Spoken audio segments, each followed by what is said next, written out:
But anyway, it's all figured out, and here we are, ready to rock and roll.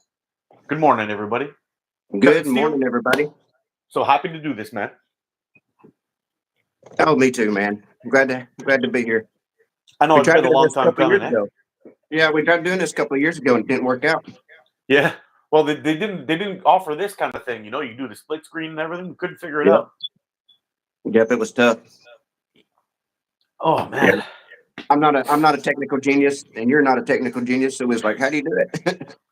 Yeah, it didn't work out. I was fumbling through it this morning. JB probably thought I was spamming him or something. I don't know, trying to But figure it out. that's how I like. I was in there thinking, when am I going to get the little ding? Because I knew I was running late. For one, I went to get Yeah. coffee. I was like, I knew I was running late. Well, why is Mark not sending me my little thing? Then I go to realizing I don't even have my phone. So then I start panicking even more. So dude, I'm hauling butt across. Yeah, I get here and I see three of them. I was like, oh my god, he's been trying to do this. It's pretty funny.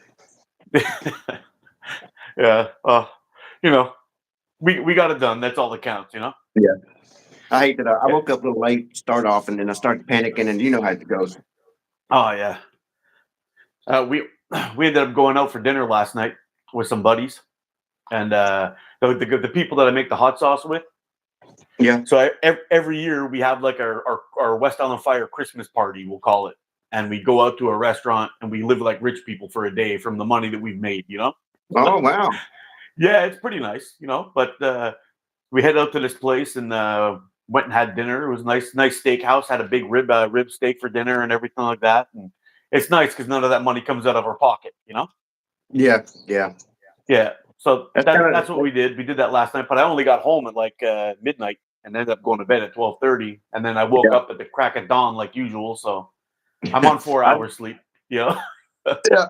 I didn't go to bed till late last night because it was because my little girl. But I'm used to going to bed late. I just flat out didn't set my alarm. 100% told myself 3 times because I don't have my Sunday's the only day that I don't have my alarm set for. Uh, And I was like, I told myself 3 times yesterday, don't forget to set your alarm. And I went to bed last night, didn't set the alarm. Well, it was 7 o'clock. I woke up and I was like, man, I'm running late. nah, I have a hard time even sleeping in these days. Like I've been getting up at 4:15 in the morning for 22 years. So once the weekend comes by, it's like, man, if I sleep until 5 o'clock in the morning, it's a blessing. You know. Yeah. Dude, I'm bad about sleeping in on Sundays. I was like, I won't sleep in, but I'll lay in bed until late. You know what I mean? I say late, like 8 or 9. But that's only because the kids stayed up all night and they're still Yeah. sleeping. That's the only reason. Well, if there's no reason to get up, there's no reason, you know. But if you're awake, you're awake. You know, Yeah. the I'll party's sit over there at and that point. Yeah. I'll scroll through my phone, talk to my wife for a little bit. We'll just sit there. That's what we do on Sundays. We'll just sit there. Perfect.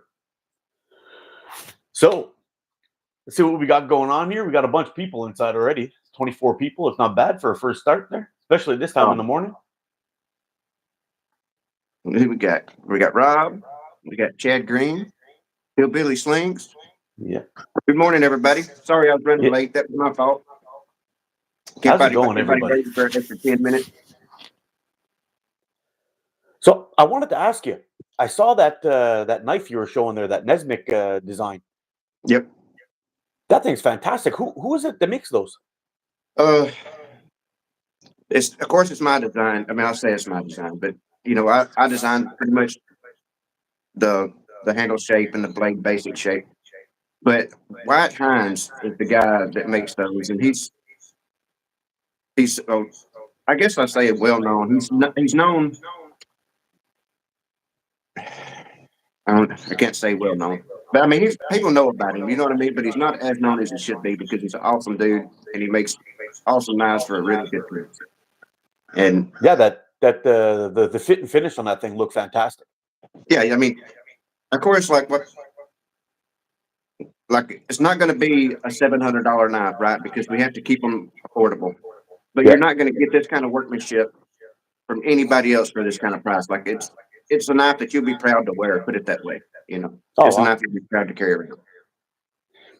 You know, I've found that a lot of I have some knives that are like basically simple steel, simple carbon steels, and I have some that are on the high end of stainless, like like CPM 3V and all these other ones, Crewware and all this stuff. And yeah, they're really expensive knives, but I find some of them are a little bit too hard to sharpen in the field. Oh So yeah.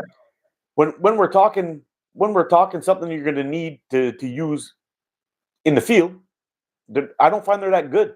Yeah, they're great if you're going to do one day trip, but if you got 4 or 5 days trip and you're working them hard, Yep.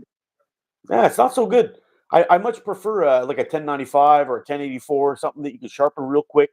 You know, in a pinch, you could take a Riverstone and do it if you had to. You Yeah, know? 100% agree. Like if I'm gonna have a an outdoorsy knife that I'm gonna be using a lot, the absolute hardest I'll go in steel is maybe S35B, and Yeah, that's not really super tough. It's a super steel, but it's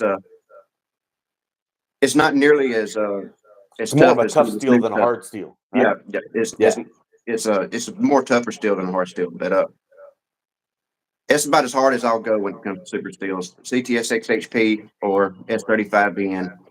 But other than that, like you said, if it comes down to it, I want a 1095 or 80 CRV2, 5160, something like that, something I can sharpen real quick in the field. yeah, yeah. That's perfect. Can't go wrong with those. Yeah, that's. I've always been a big proponent of easier sharpening over edge retention in the field, 100%. Oh yeah, and I carry a little CC4 with me pretty much everywhere I go. I'm that kind of psycho. Yeah, I bring it to work. I bring it everywhere. I got this thing on me, and my everyday carry is a Spyderco a paramilitary 2, and I've got the I can't what they call it, the SV 40N, or anyway, it's like the S35, very similar. Yeah, yeah. yeah, This right here is the Endura, but this is the K390 steel, oh yeah, and I was talking about this the other day. Like this is a steel you wouldn't, like you were talking about, you would not want on an outdoors knife because this stuff you can't sharpen it with a regular stone. You got to have a high end diamond stone to even sharpen it. It's yeah. crazy. But it will hold an edge for a long time, eh? Forever, Yeah, forever. But one little bump against a rock or something and it's running. You yeah, know, I know. that's why people don't understand about the outdoors knives. They're like, well, it'll hold a knife edge forever, so you won't have to really worry about it. Yeah, but stuff happens in the woods. You know, you Yeah, bump into good things, you do all kind of stuff. You never know what's going to happen, so you're probably going to have to sharpen it quicker than you would at home. yeah, that's the truth. I actually wanted to show you something here today. Something that's actually kind of special to me. There's a little bit of backstory to this. Now, don't mind the sheath. This was my first attempt at ever making like a Puko style sheath. It's Uh, it's kind of disgusting. Actually, I'm not going to keep it off the screen. I'll show it, man. Yeah, but There's nothing and wrong with that. That 100% looks like a Puko sheet to me. yeah, Like if it's I it's went to got a little wooden core inside that I use to hold the knife. But you'll have to forgive me. The knife actually got a little bit rusty. I pulled it out after not using it for quite some time. But this little guy, oh sweet, you this made little that? guy, huh? Did you make that? It's half mine.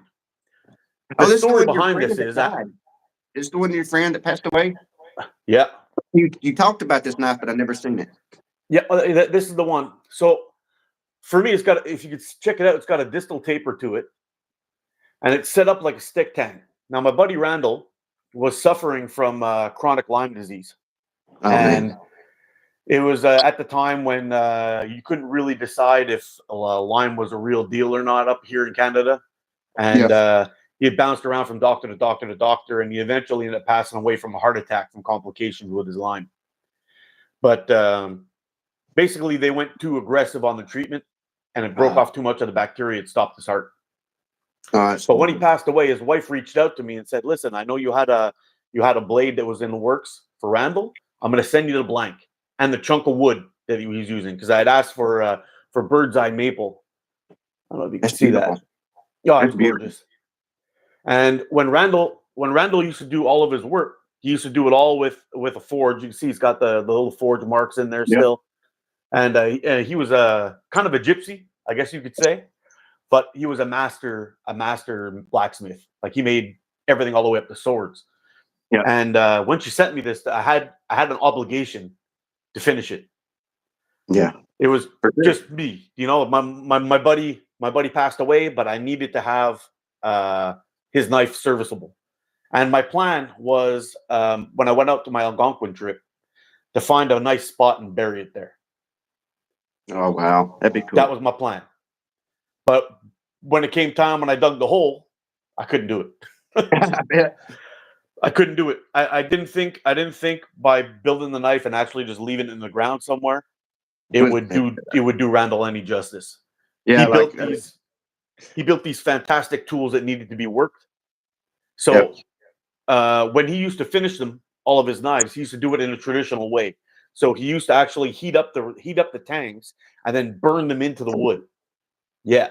So I followed all the steps that he did, and I did my best I could on the handle, and it just came out like a stick handle, but it's so comfortable. Like looks like if I were to look up a traditional Truco knife, that's what you'd see.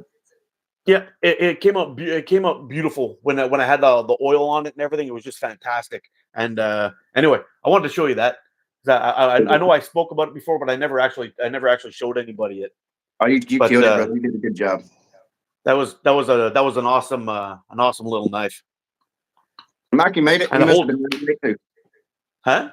I said Mikey finally made it in. He must have been running late too. Oh. Donald's in here. A bunch of people popped in here, dang. Oh yeah, everyone's in here. Hey, T-Rex, Hillbilly Slings, Tailor Made. Good morning, everybody. I'll go get here. Good morning, everybody. Some of the knives from White. Matter of fact, I'll go do it right now. I wouldn't think we were going to talk about it, so forgive me. I'll go get them real quick. I got like maybe 6 or 7 knives that he made me. You know, so oh wow. I'll show you what his work looks like. Let me grab them real quick. Sure.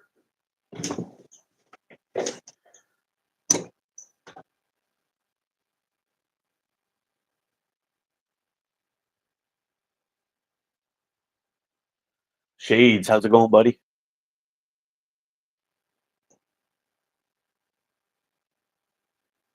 Had to sharpen my microphone. Oh wow.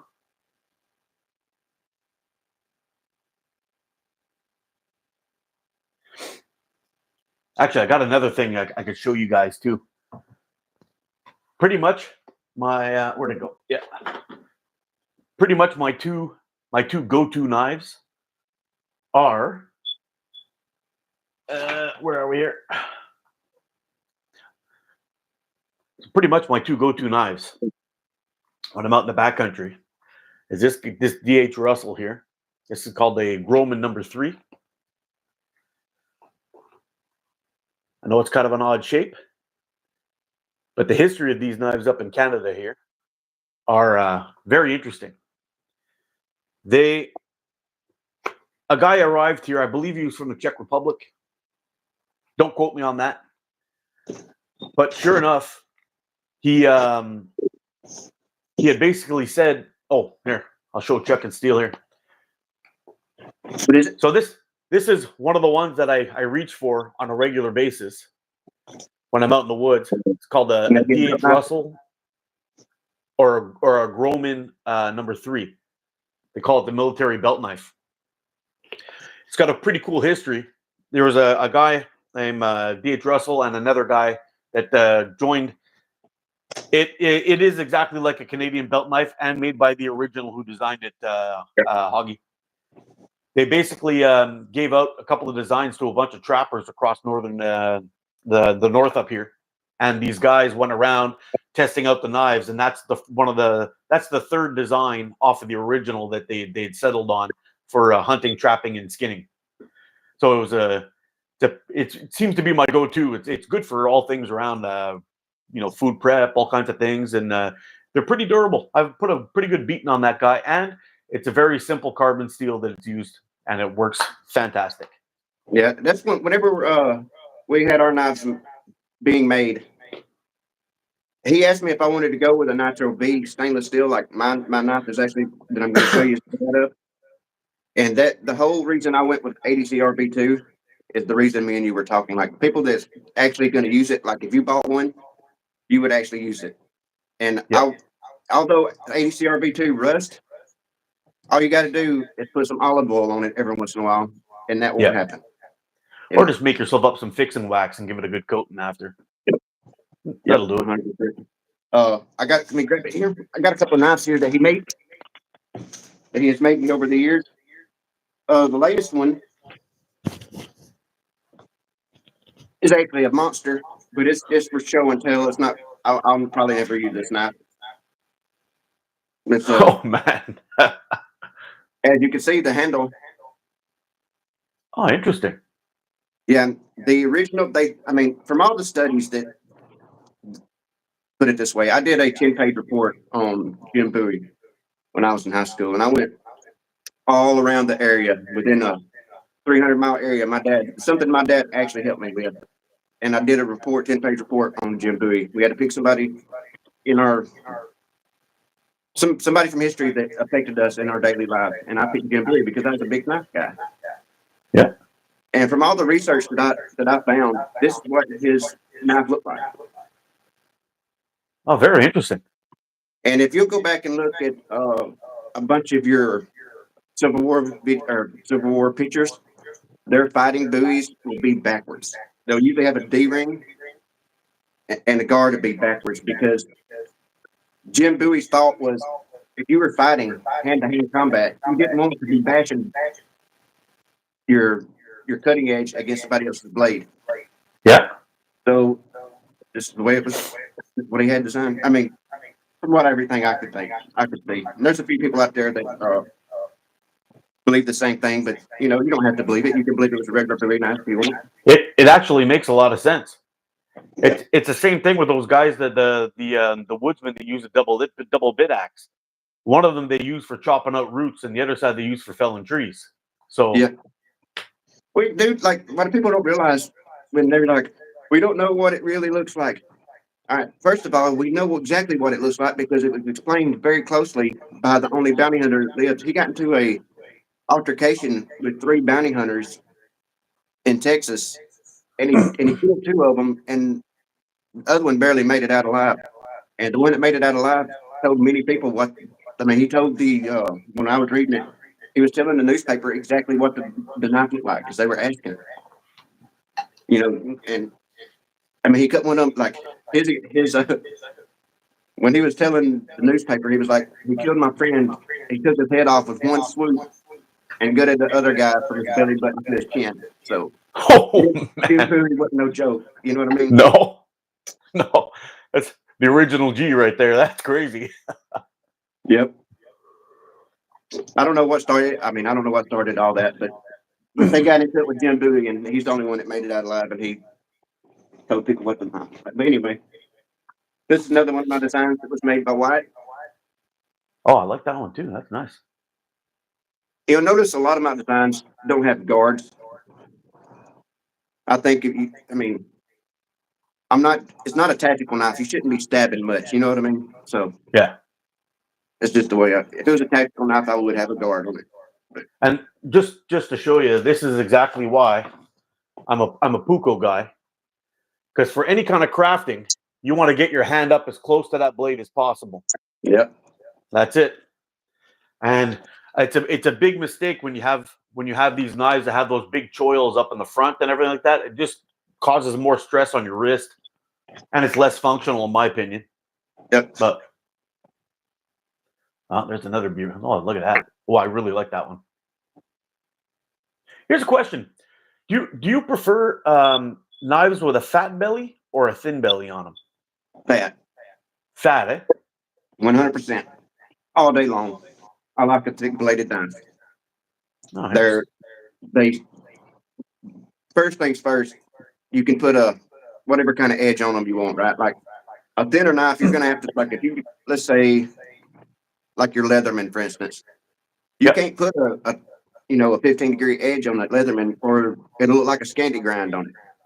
Yeah.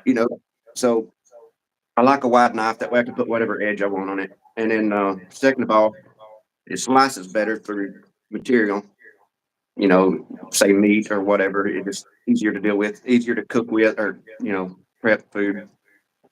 And you can put more belly in it, like a knife with a fatter to the thicker design. You can have more belly in it if you want it. Like, I mean, if you buy a knife and it's this wide and you want to change it, you can change it. All you got to do is put some work into it. Yeah, that's true. Do it with a rock. It just takes a while. Yep. But you buy a thin one and you're stuck with it. For my belt knife, I like a thicker belly, like similar like yours. But most of the time, when I'm using like Pucos and things like this one, or that one that Randall made, I use those as neck knives.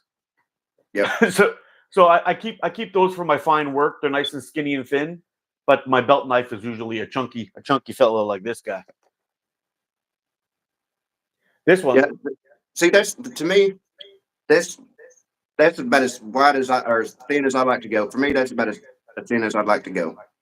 We're about 1.25 inches on this one. Yep. Yeah. Now I got some maybe more, 1.5 inches. I got some more, and I'll use them. But yeah, but I'm a flat grind guy. I'm not crazy about Scandies. The reason why I bought this one, or actually I won this one in a giveaway.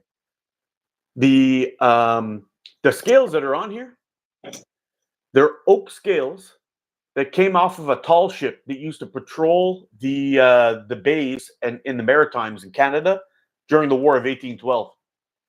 So when they found this ship, they'd been all scrapped or whatever it is. The guy that made this knife went and claimed the part of the galley and created the scales off this knife. And there was 2 small bits they ended up getting from it, and I ended up that's the whole kit. But he ended up making me a neck knife with the remainder of that wood. So I've got the neck knife and I've got the belt knife that goes with that. It's really, really nice. It's cool to have a piece of Canadian history too, you know. Oh, you lost the sound there, buddy.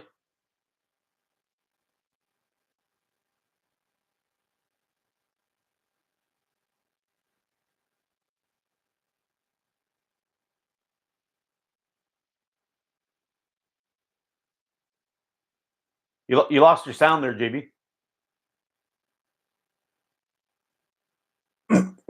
No sound.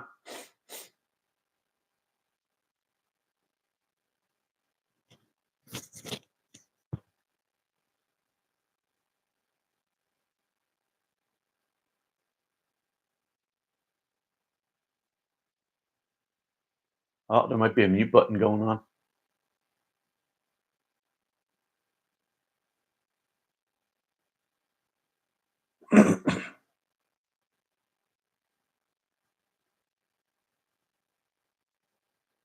Hey, what's up, sis? You joined us.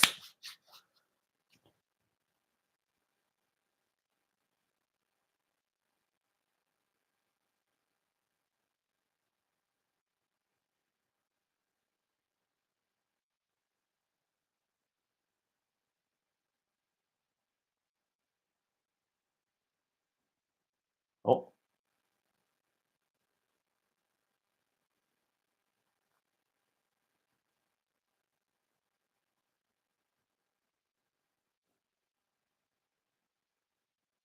No, still no sound.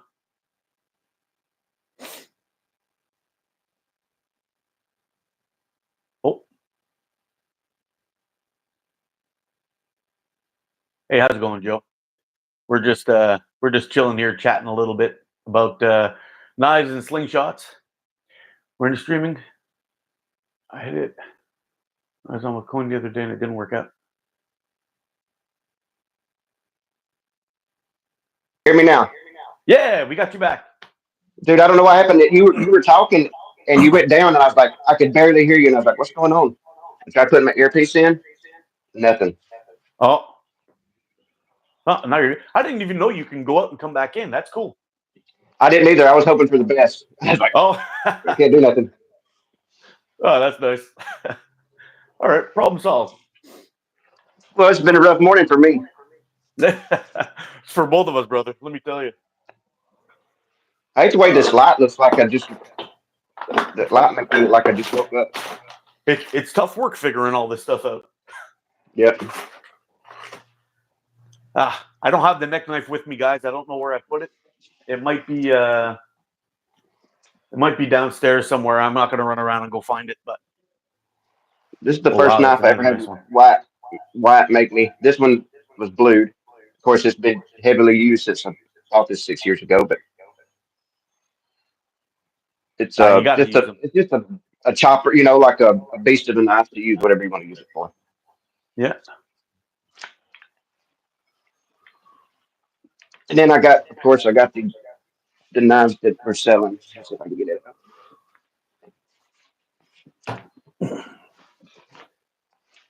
I don't remember what I did with it. There it is.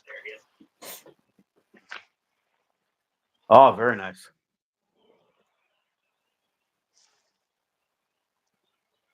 A lot of people were asking what kind of edge we preferred earlier. You said you like the flat grind, correct?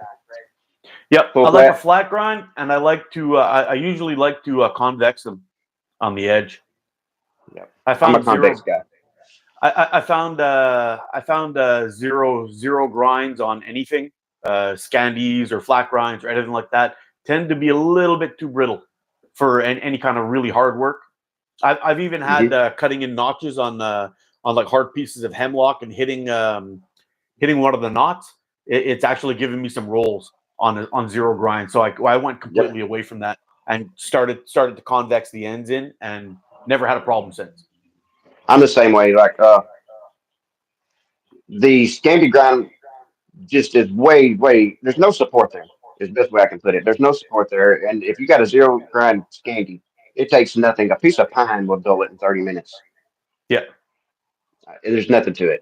And I mean, you got a flat grind that tall, you know, it's not going to last long. No. No. But I'm a convex guy. I like what they call a Scandi vex, I guess. But full flat, oh, you know, I like all of them as long as they're convex. Yeah, agreed. With a little micro bevel on the bottom with a little convex on Yep. there, you can't go wrong. It's almost indestructible, really. Really, you can put a beating on those things. Yep. For real. Yeah. What do we got going on down here? I've been trying to read them, but we've been so involved. I haven't really been able to keep up. Yeah. Sorry, everybody. We're not ignoring you. I swear. It's just good conversation. D's made it, looks like. Jose, Yeah. Mark Townsend. By the way, I just want to give a shout out to Deez. That dude, he does some great videos, man. I love his freaking He does. editing. It's fantastic stuff. Awesome, dude. Shout out to Deez. Yep. D's and Andy, man, they've been doing some great editing. Yeah. Sling and Play. I actually kind of feel bad sometimes. I'm kind of flying by the seat of my pants for most days. Like the other day, I joined your live in the car wash, you know. Yeah, that's all right. But I'm the worst. I can't get everybody's videos in all the time, even though I'm subscribed to so many people. It's just, man, I just don't have the time. I can't, you know, taking care of the family and going back and forth to work, traffic, all that stuff. Man, there's no time. I can't spend all my waking moments on a phone, you know. But yeah, I can't do it. I can't edit for that long. Like just for a regular video, the 30, 45 minutes it takes me to edit a normal video, and that's just cuts. There's no editing. That's just cuts. It kills me. Like I'm like, man, I could be doing something else. yeah, I know. Even even in my last video, I just posted with for on the Wasp XO Pro. Mm-hmm. I mean, I I was kind of lucky because I did some amazing shooting in that video where I didn't have to do many takes or anything like that. Like everything was just clicking. So I basically ran through the video, but I think the editing of just cleaning everything up and trying to put everything together so it was nice and clean. Man, it took forever. It took Yep. forever. Yep. The video probably took me an hour and a half, 2 hours to shoot. I was just out there having fun, and once I got my shot, I just kept on trying different things just for fun, even with the camera off. But by the time I got to editing, I had like I don't know, like 60 little clips in there I had to go through. And Yep. anyway, turned out to be a pretty decent video. I'm proud of it. But It was a great video, dude. And what bothers me the most, like me and Mikey talked about it in the live we did, you put so much time and effort into a video and then it don't get watched. And it kind of disparages you from doing it again. yeah, But you know what? I don't. I don't. I used to care about that, but like as you'll see, I do a lot of videos and reviews and stuff for guys that I know pretty much. Like Hmm. you guys, I'll do it for Simon. I'll do it for Andrew. I'll do it for a bunch. But I had a bunch of people that come out of the woodwork and ask me to do stuff for them sometimes. And I like people will say, "Oh, well, with you, everything is good on your channel. You're saying everything is great." But that's only because I'm doing videos for people that I know have a product that I'll like. Exactly. I've turned down quite a few because it's very possible. Like I know I showed that canter. I bought that canter with my own dollars. I went up and shot it, and I'm like, I hate this thing. I hate Yep. it with all my passion. But to somebody else out there, that might be a great slingshot. And I don't want to go and ruin a guy's business. Not that I had that kind of power, but he may lose some buys because I went and Yeah. said that his slingshot shit, and that's not right either. You know. Yep. So Yeah, I'm the same way. 100%. yeah, if I'm not liking something, I'll put it. I won't. I just won't do the video if I just can't do it. I don't like it. I have another one here too. It's one of those Gamekeeper John's slings. I got sent this by one of my subscribers. He'd asked me if I wanted it, and I said, "Yeah, sure." He didn't shoot it very much. One of those PPMG plus things, I think it is. Yep. Um, I have a real hard time getting on with it. I'm going to mess around with it a little bit. If I can get a band set that I can get to work on it, I'll I'll do a video on it. But I You don't. think it's the tall forks? Huh? You think it's the tall I, forks? well, the fork width is a little bit too wide for me already. I think this guy comes in close to 100. Yeah, Yeah, he liked them wide. His anchor point was way down here in his mouth. yeah, that's the thing, and I don't know if I could shoot like down here. Maybe I could. I don't know. I'd have to mess with, but I don't like messing with my anchor point. When you start doing that, you get bad habits. You know. You know, dude, I'm the most unconventional shooter you'll ever meet. I 100% change my anchor point from shot to shot. It's never the same spot. Uh, I use my anchor points as my holds for my distance. Yeah. And I don't recommend people to do that. You know what I mean? Like, I don't say y'all should change your anchor points. I'm a proponent for not changing your anchor points, but it's just the way I learn, you know? Yeah. Well, And but it's if you've hard to been teach doing see that for people. that long and you got to sort it out, then that's not a problem. But for people Yep. coming in brand new, that can cause problems. You know. Yep. That's 100% right. And it's like also holding the ball. I'll tell people hold just the ball when you go to shoot, but I don't hold just the ball when I shoot. I hold slightly in front of it, you know? So Yeah. this is one of those things I try to tell them to do what I don't do. You know, Yeah, but you got it worked out, though. I'll tell you that much. yeah, I That's appreciate for it. sure. What I'm actually gonna do is I'm gonna shoot as little as possible between now and the tournament. And I want to see where I hold up with the big dogs with no practice. Like where do I stand if I haven't shot in a really long time with all the big boys? I want to see that. Mm-hmm. That's my goal this year. I'm not gonna shoot anymore from here to the tournament. I mean, of course I'll shoot a shot here and there, but I'm not gonna practice. You know what I mean? Yeah, yeah, yeah. It's amazing how much you lose, though, when you leave them on the shelf for like a week or two, even. You know. Mm-hmm. Yeah, Yep. there's definitely sling rust. You know. Yeah, sling grass. That's a good one. And Yeah. it's worse for me because like I have no anchor point. I have none of that stuff to keep. Like it's all muscle memory. Yeah. And the longer you, just like I said the other day, riding a bike, you don't forget how to ride a bike, but you get really sloppy at it. Oh yeah, You know. that's the truth. Yeah. The I've been messing around a little bit with some different kind of targets, and I figured when we're getting out doing some long shots, I was testing out some wiffle balls, and I think it was Wes Mitchell. I think it was Wes I was talking with, and he told me you can get a big giant bag of ping pong balls, and Cool. they're 40 millimeters in diameter. So same thing as a flipper.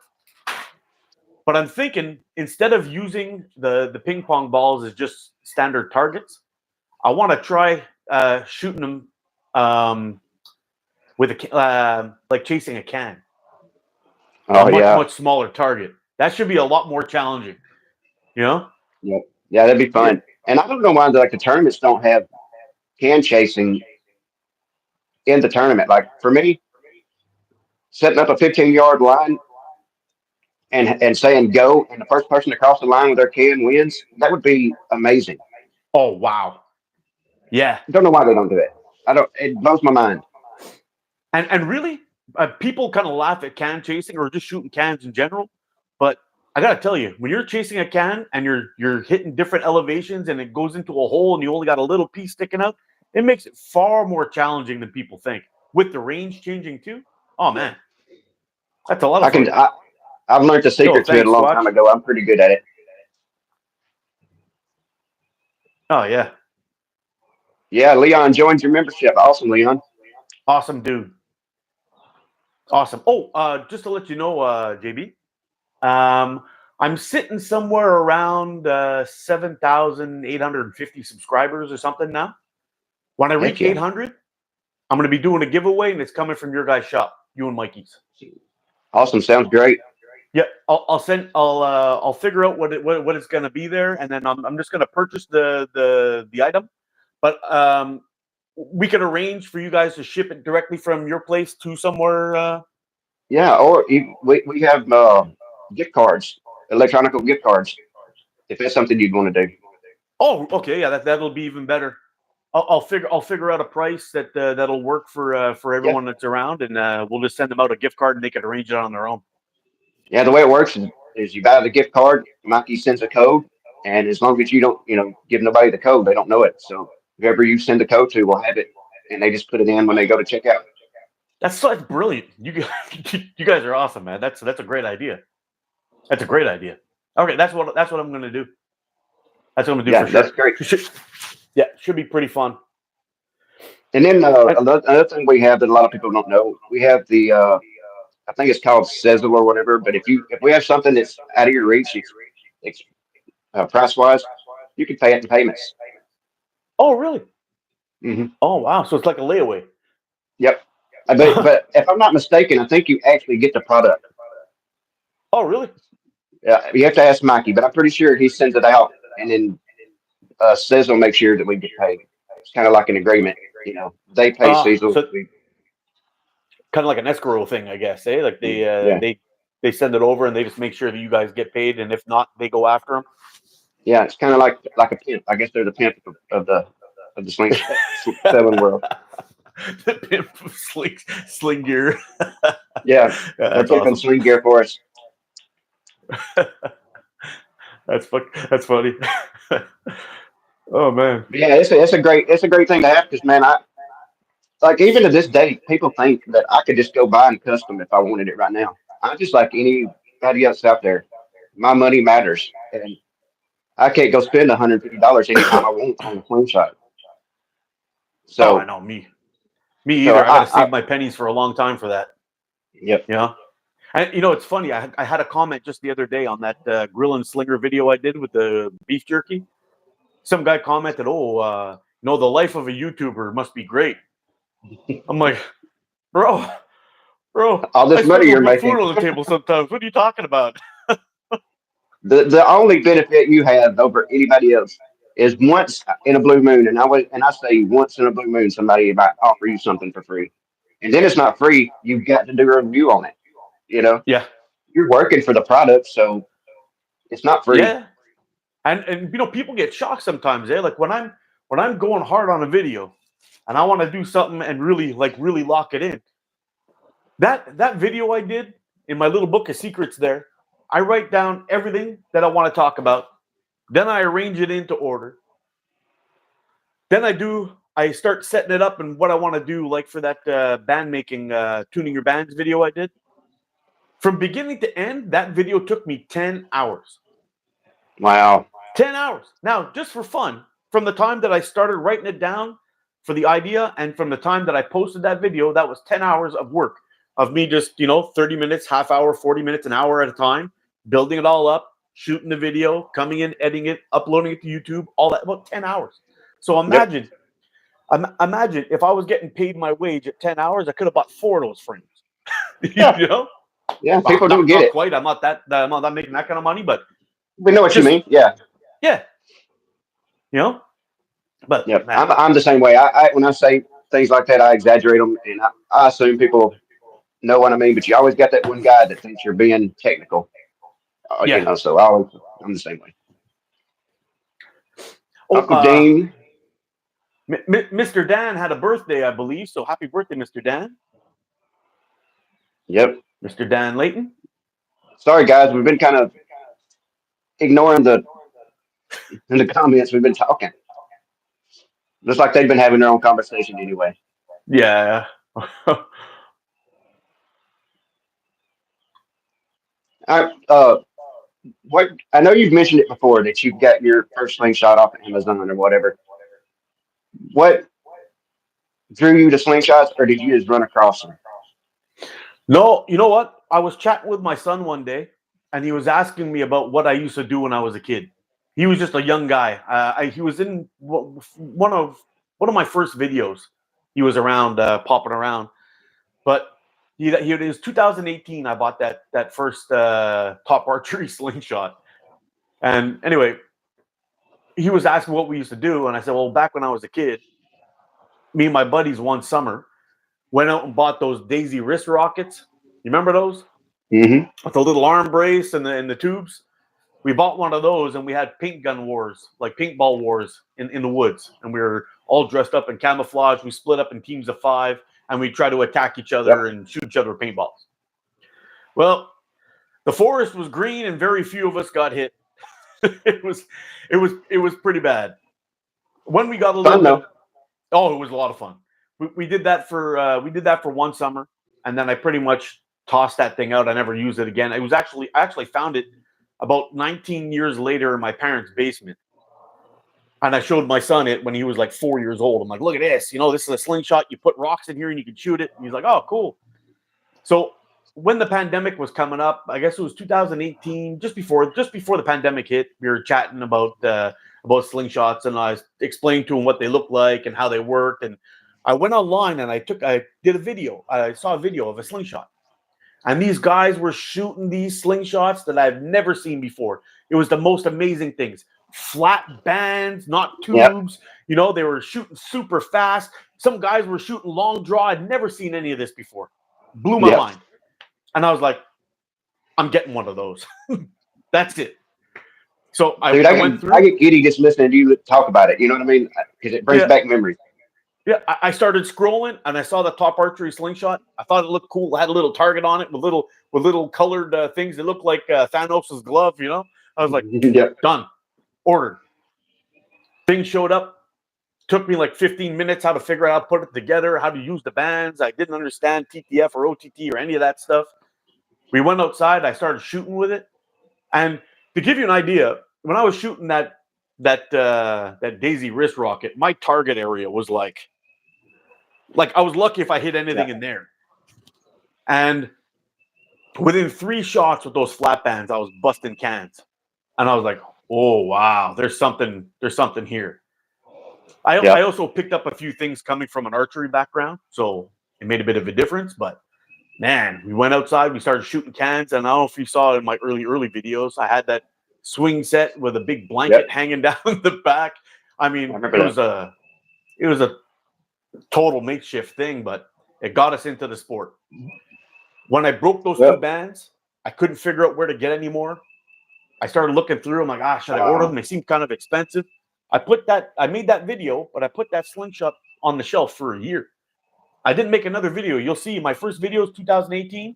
My next one came in 2019 when I decided to buy the Scout LT and the Hammer Pro, which is around here somewhere.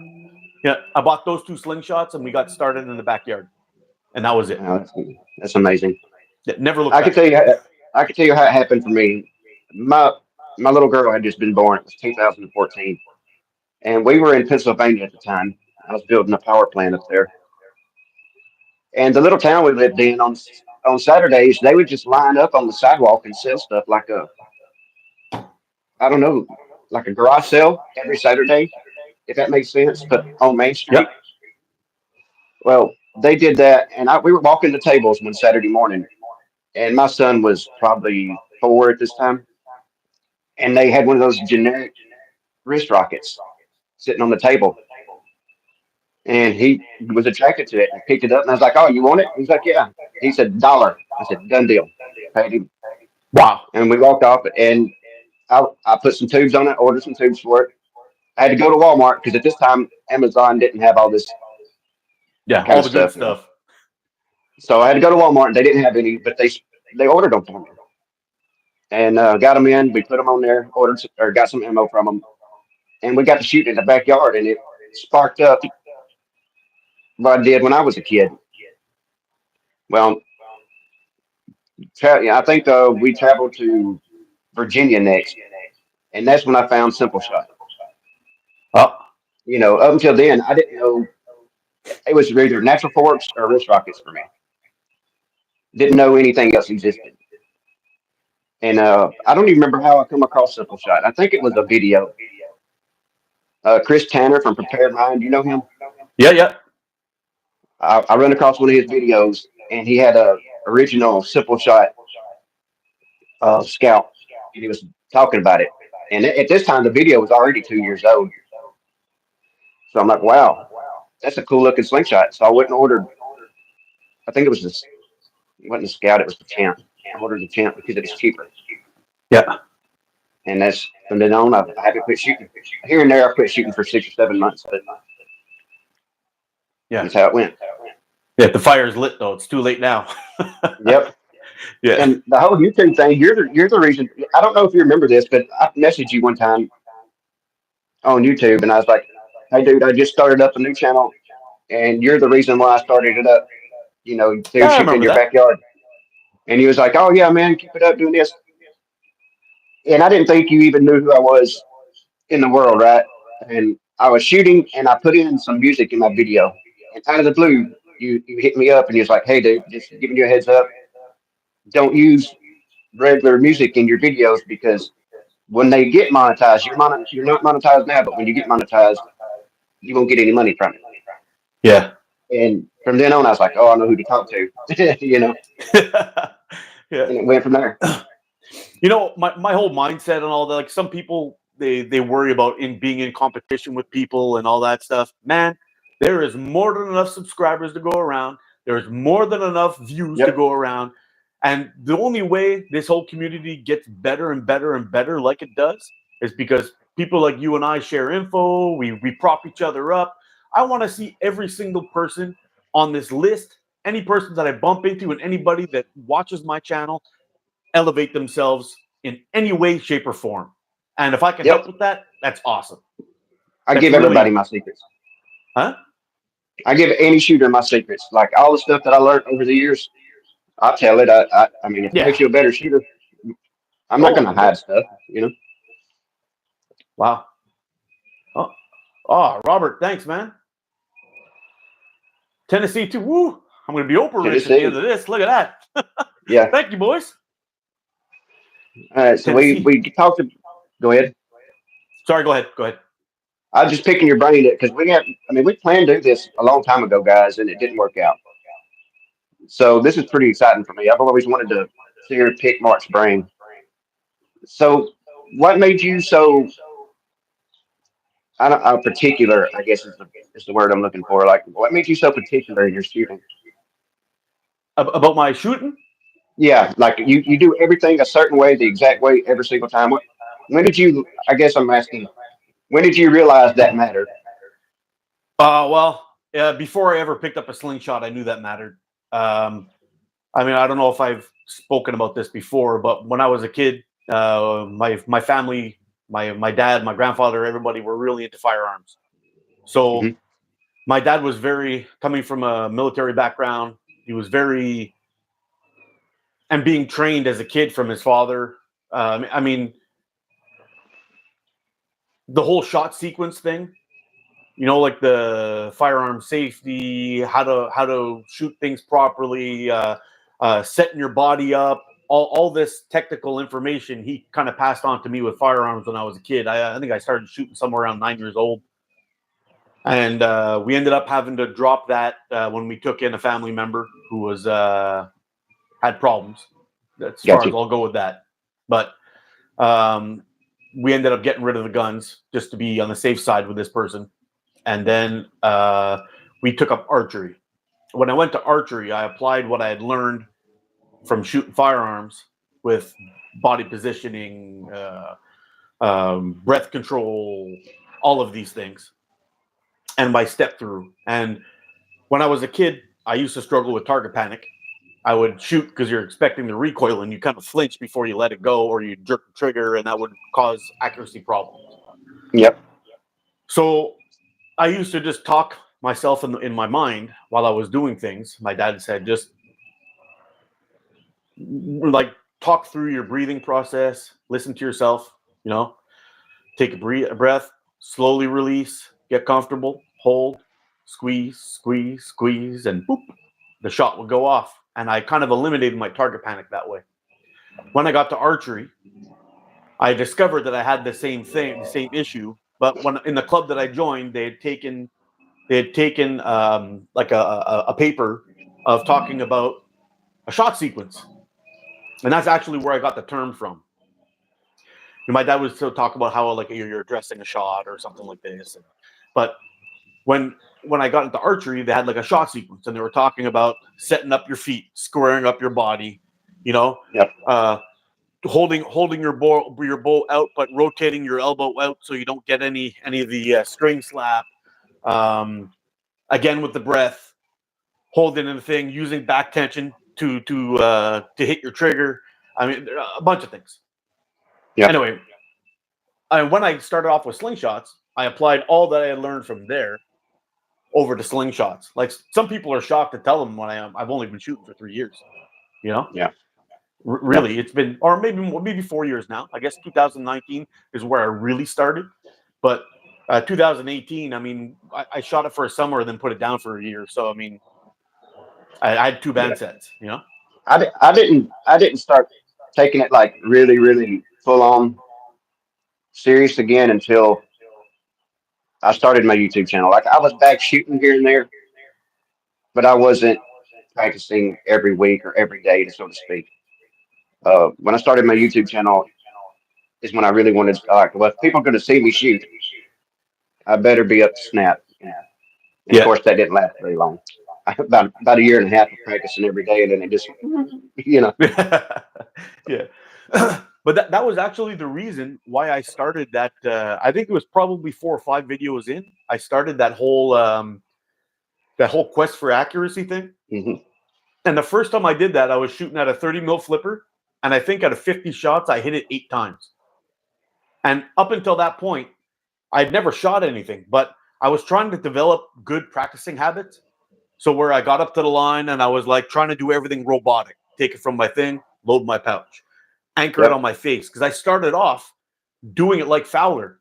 Fowler always pulled it and pointed it to the ground for safety reasons, as he claimed, and then put it up onto his face, and then he would shoot, or in a long draw, in his case. But I started doing that the way he did in the beginning, and I was having all kinds of problems. Like by the time I was moving it, trying to get into place, sometimes it would slip out of my hand, and I'd hit the frame, and I was shooting all over the place. And I'm like, I don't like this. And I'm having a problem with where my shot's always aiming. And I saw a video with GZK and Chris Graffin around the same time where they were talking about practicing and shooting paper. And I was like, okay, it kind of makes sense, because when we were out on the range shooting rifles, you have or handgun, you had your target set up, and you knew how much you missed every single time because the hole was there. Yeah. So I ended up switching to paper, and I worked out a lot of my problems like this. And I realized that my anchor point, just like in archery, if I'm pulling back and I anchor at the back of my jawline and I use my trigger here, if I'm constantly going back here or back to my ear or a little higher or a little lower, my shot was a mess. So I knew that I had to set my anchor point up. So at that point, I always took my thumbnail, stuck it on the point of my cheekbone, curled my hand under, and just lifted my elbow up, and it solved a lot of my problems. But that was my process. I know it was kind of You know, long-winded. Apologize for that, but oh no, that the dude is interesting. Like for me, everybody asks me how do you shoot long distance like you shoot? It's more feel than it is anything. And the yeah, best way I can explain it is when I have a huge gun background as well, and I have videos of me shooting a 10-inch plate at 500 yards with a 357 Magnum lever gun, wow, open sights. For some reason, in my mind, if I know the basic velocity of the ammo, I can get a good estimate yeah, of where the ball is dropping in. And I don't know why. I've always been good at it. yeah. And It's when I like your shoot, superpower, actually. yeah, like dude, when I Yeah, no shoot at joke. something long distance, I see it. Like I see the ball, and like in my mind, I see what it's going to do, Yeah. and I do it. I'm not always on, but Mm.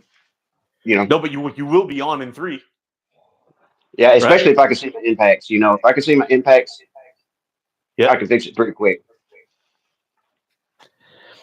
yeah. It's a lot of fun, and actually, I think on my Instagram account somewhere far down, it had been like 20 years since I shot anything, like gun wise or whatever it is, and we ended up going to my buddy's stag party. We rented a cabin up far up north in Quebec, and we went up there and did some shooting, some fishing, some camping with a bunch of dudes.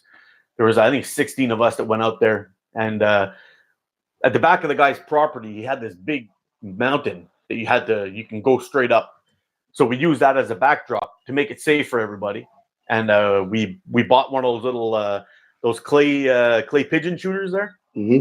And while we were on the way up, my buddy was like, "Ah, dude, I'm a little nervous because there's a lot of people who've never shot before, and it's my gun, and I'm kind of concerned that somebody's going to do something dumb and dangerous." I said, "It's very simple. Look, gun always stays downrange. You make everybody load one shot at a time because we're shooting shotguns. So one shot at a Yeah. time, load one shot. It'll control the people who don't really know what they're doing because a lot of these people have never shot before. So you got to make it safe, right?" Hmm. Um, no alcohol at all before shooting. It's just going to be sober time. If you had one beer, that's it. You're out. You're out for the day. So we stuck everybody in there. I said, I'll happily show everyone a quick work of how everything works. Like, oh, how do you know? I said, well, I used to shoot a lot. Like it was something like man, when I was a kid, it was like at least 10,000 rounds a month. Like it Yeah. was a lot. We did a lot of shooting. I mean, my dad worked as a gunsmith, so there was a lot of times we'd go to the range, they'd fix something up, got to be tested. There was a place in Montreal, a place all over the place that we'd go, and we used to go down to Vermont a lot too and shoot there. But anyway, we got all that figured out, and we went out and started shooting. And I have a video somewhere, and I think I went 24 for 24. Wow. Makes you feel good. Almost 20 years later, after not even shooting a hole or even holding one, and Yeah. everyone was like, "What the hell? He can't miss," I'm like, well, Yeah. when when you put that kind of repetitions through, me and my dad and my uncle Augie, we used to play this game. We'd take tin cans like a soda can, and we'd set them up about 25 yards back. It's not far at all, okay. But the trick was, if you hit the can at the bottom, the can would flip up. Now, as it flips up, once it hits that pause button, where it meets its end, and before it starts to come down, if you pop it again at the bottom, it would go back up again. And we would see how many shots we can actually keep that thing from hitting the ground. Yeah. It was a little competition we used to do. And when we were down in Vermont, that's where we used to do it. And the guys used to freak out because I think at the time I was like 13 or 14 years old. And I hit like 16 consecutive shots before the thing I actually missed and hit the ground. It was a lot of fun. Yeah, I Yeah, miss those man. days. Yeah. I grew up shooting all the time. Like every weekend, sometimes through the week. I mean, I grew up shooting all the time, and I brought that to my family. You know, we go shooting a lot. Oh, very cool. It's so much fun, eh? Yeah. Yeah. Yeah. And Go people ahead, that live in Squatch. Not a countries, problem, buddy. people that live in countries that don't have the Second Amendment. Like, I mean, I know you don't have the Second Amendment, but they don't understand how ingrained in our societies guns are in America. Like, Yeah. it's deep. It's part Oh of people. yeah. Like I don't know. It's just I can't even explain it. It's deep. But it's also like part of the culture. People forget that both of our countries are not that old, Yep. right? And it was what maybe, let's say, to be fair, 200 years ago, we still Mhm. had trappers running around in the forest collecting stuff for people. I mean, maybe I'm off on my dates, but it wasn't that long ago, you know? No, 200 years ago, we didn't even know what exactly was in California. We Yeah, had San Francisco, and that was it. The rest of it was uncharted. yeah. So it's kind of interesting thinking that, in the last 100, 200 years, I mean, even the last 100 years, a lot of things have changed. I mean, Hmm. even right down to industrial farming, that's only like 70 years old. It's only since the Second World War. Dude, I blow people's mind all the time because my dad told me this. He was like, "How is it that mankind has supposedly been walking around for 10,000 years and we did nothing? We was putting handprints on cave walls, right? Yeah, But from 1900, we went from riding on a horse to 1960 to walking on the moon. 60 years. I know. We I went from know. walking on the moon. I mean, from riding a horse to walking on the moon. It's nuts. It is nuts. It is nuts. And We it makes were, you wonder what we could do today they're not telling us about. yeah. I mean, we were no dumber back then. I mean, we're just as smart back then. Yeah. It's just they were implying their brains in other places. You know, I'm convinced now. I watched this documentary called what's it called? Anyway, you might know the name of it, but um, it's that Graham Hancock and what's the other guy's name? Anyway, they did this. They did this thing where they were going over to these archaeological sites, and they started checking deeper under these sites, and they found other like temples, for example, in like Gogapi Tepe, or sorry for the pronunciation, but when you go down in there, they found buildings and things under the ground that were 20,000 years old. And mm-hmm. what he believes is there was this Younger Dryas theory where this meteor hit the ground. We had a quick melt, everything flushed away around 12,000 years ago. But he believes that before that there was probably a pretty intelligent people there that built these giant megaliths with stones that are impossible to move even today. It makes you wonder. There were some smart dudes back then. They just Yeah, lived a different way. They got almost wiped out, knocked back to the caveman era because of whatever it is that happened. And we are actually on the rebuild at this point, but have gone in a yeah, different direction technology. And that makes total sense to me. If yeah, dude. if this huh? I was just gonna say if they knocked out our power right now or any of that stuff, like with the virus, it would take us 20 years to get back to where we are now, at Or least. more. And Yeah. we got everything written down. Yeah. But unfortunately, a lot of the stuff that we have written down is no longer on paper. It's all on computer. And the It's more we go scary. there, a solar flare could end our civilization. It's It's crazy. scary, man. It's scary to know that China could just take us out with a virus. Yeah. It's Yeah. Yeah. crazy. It's scary times, and unfortunately, there's so many people now that are moving towards cities, and they don't really know. They don't really know how to take care of themselves or how to gather their own food. Like there's some people I've met, many people, pretty recently that are my age have never even held a fishing rod at the minimum. You know, Yep. it's like that's scary. You know. Yeah. Yeah. And I'll tell you something else is cool is we're Gen X. Me and you are Gen X. So we're the last generation that knows what it's like before internet, before things were Yeah. cordless. Like I remember your VCR had a remote, but it had a cord going to it. Or your TV had a remote, but it had a cord going to it. My TV had a dial A dial. Yep. with a channel U on it. Yeah. And we're talking like remotes didn't come around until like 88, somewhere around Yep. there. So I can remember to watch TV, you'd have to go out, turn the antenna. And we were lucky because we had a big antenna, so we could get channel 6, 4, and 9. And if we were lucky, we could pick up Fox if the wind was blowing right. Yeah. But times have changed. It's wild.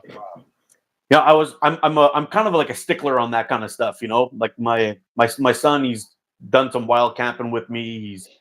He's done a bunch of fishing, ice fishing and summer fishing. You know, I've taught him about, you know, the thing. He's gone mushroom picking with us, and I showed him how to identify some, and you know, all this information I'm trying to pass on to him just in case things ever get ugly. You know, I mean, we put him in wrestling, and everything. You know, he's learning how to defend himself. I mean, these are all things that are kind of important, you know, in my Hmm. eyes, you know. But Oh yeah. I blew his mind a while back, a couple of weeks ago. I went to the dealership to go check out my car. Asked him if he wanted to come for some father son time. Stopped off for lunch, got the car fixed, and I was on my way back. And he's like, "Hey, can you show me where you used to live when you were a kid?" And I'm like, "Okay." I said, just to let you know, it's kind of it's a project, so you know, it's not going to be what you're used to seeing. You may see some weird things there. Just keep in mind." So we drove down the street. I showed him where I used to live, where we used to hang out. And he's like, "Well, where did all your friends live?" I said, "Well, I had lots of family here." I showed him where all my family lived and where my buddies lived. And I said, "I had other friends too that went to the same school as me, but they live farther away." He's like, "Oh, can you show me where you guys used to hang out?" So I said, "Sure, let's go." Got in the car, drove down there. He's like, "But how did you guys like meet up?" I said, "Well, we did this amazing thing. We had this box on the wall that had a handle on it with a long rope. And we used to put it to our ear and we'd call them up and say, 'Hey, dude, what's going on?' And while we were talking, we were walking around the house with this long ass cord attached to the wall. Hmm. And if that didn't work, we would walk out of our house, go to the person's house and knock on their door and say, 'Hey, is Jimmy home?' You know, that's Yep. that's pretty much what we did. And I saw his brain explode. I'm like, wow, I didn't realize it's that different. Like that's when I kind of opened up my eyes. I said, we used to call. I'm going to go call on so and so, you know, and we'd Yeah. go over to the house and knock on the door. And if not, Yeah. we'd meet at the park, we'd meet at the woods, we'd meet at the store, we'd meet at wherever we were hanging out that day. And Yep. then when he realized how far I used to go meet my friends. I mean, I would go 7, 8 kilometers on my bike to go visit a buddy, Yep. and no big deal. No big deal, Yep. you know? No But big it blew deal. his mind when we did the tour around in the car and I'm showing him where I went to school and where I used to walk to get to school and where all my buddies lived and how far I used to go on my bike. He's like, "Holy crap." I said, "I used to walk here sometimes with my fishing rods and we'd hit all along the shoreline, all the way up, and we'd hit different spots on the way, me and my buddy John." He's like, "You serious?" I'm like, "Yep." I'd leave in the morning with a sandwich in my hand and I'd come home late at the end of the day. And sometimes I had water, sometimes I didn't. I would stop by a guy watering his grass. Say, "Hey man, can I borrow your hose for a second?" Shove it Yep. in my face and fill up the tank. Yep. That's what we used to do. You know? Yeah. And I tell you how wild it is. You ask a kid these days, give them the symbol for talking on the phone. They don't do like we do. They do this. Yeah, yeah, I know. And then it looks so stupid to me. And then I watched this video the other day where they said trying to get Gen Zs to run a rotary phone. I think 20 of them tried it. Not a single one of them got it. Yeah, I saw that video. I was like, how? Like none of them checked for dial tone. Yeah. I was like, you don't know how a regular telephone works. You've never been in an office somewhere, or It's true, it's crazy. yeah, man, the ignorance out there, it just But blows me away. this is what I was telling my boy after we did that trip. I said, "That's why I'm kind of concerned because you guys are never going to understand the freedom that we had as kids. You would walk outside and that was it. The world was yours. And then you come home at the end of the day when your mom's yelling out the window for you for dinner, and you go inside, eat your dinner. And Yeah, in my case, it was homework and bed. But yeah. you Leave know, out in the morning, come home at night. Nobody knew where you was at. You was doing your own thing. My wife tracks my son because he finally got a cell phone, and she knows every move he makes. I'm like, there is no freedom these days. Like he no, cannot sneak away. You know what I mean? None of that. yeah, All that's gone. yeah, I know. And you know, people are so worried about getting microchipped and all this stuff. And I'm like, man, you already have it. It's called the cell phone. Everywhere you go, you got this thing attached to Yep, I'm the you. worst at it too. Yeah. Yeah, it's I crazy keep it. times, eh? I keep my phone way on me way too much.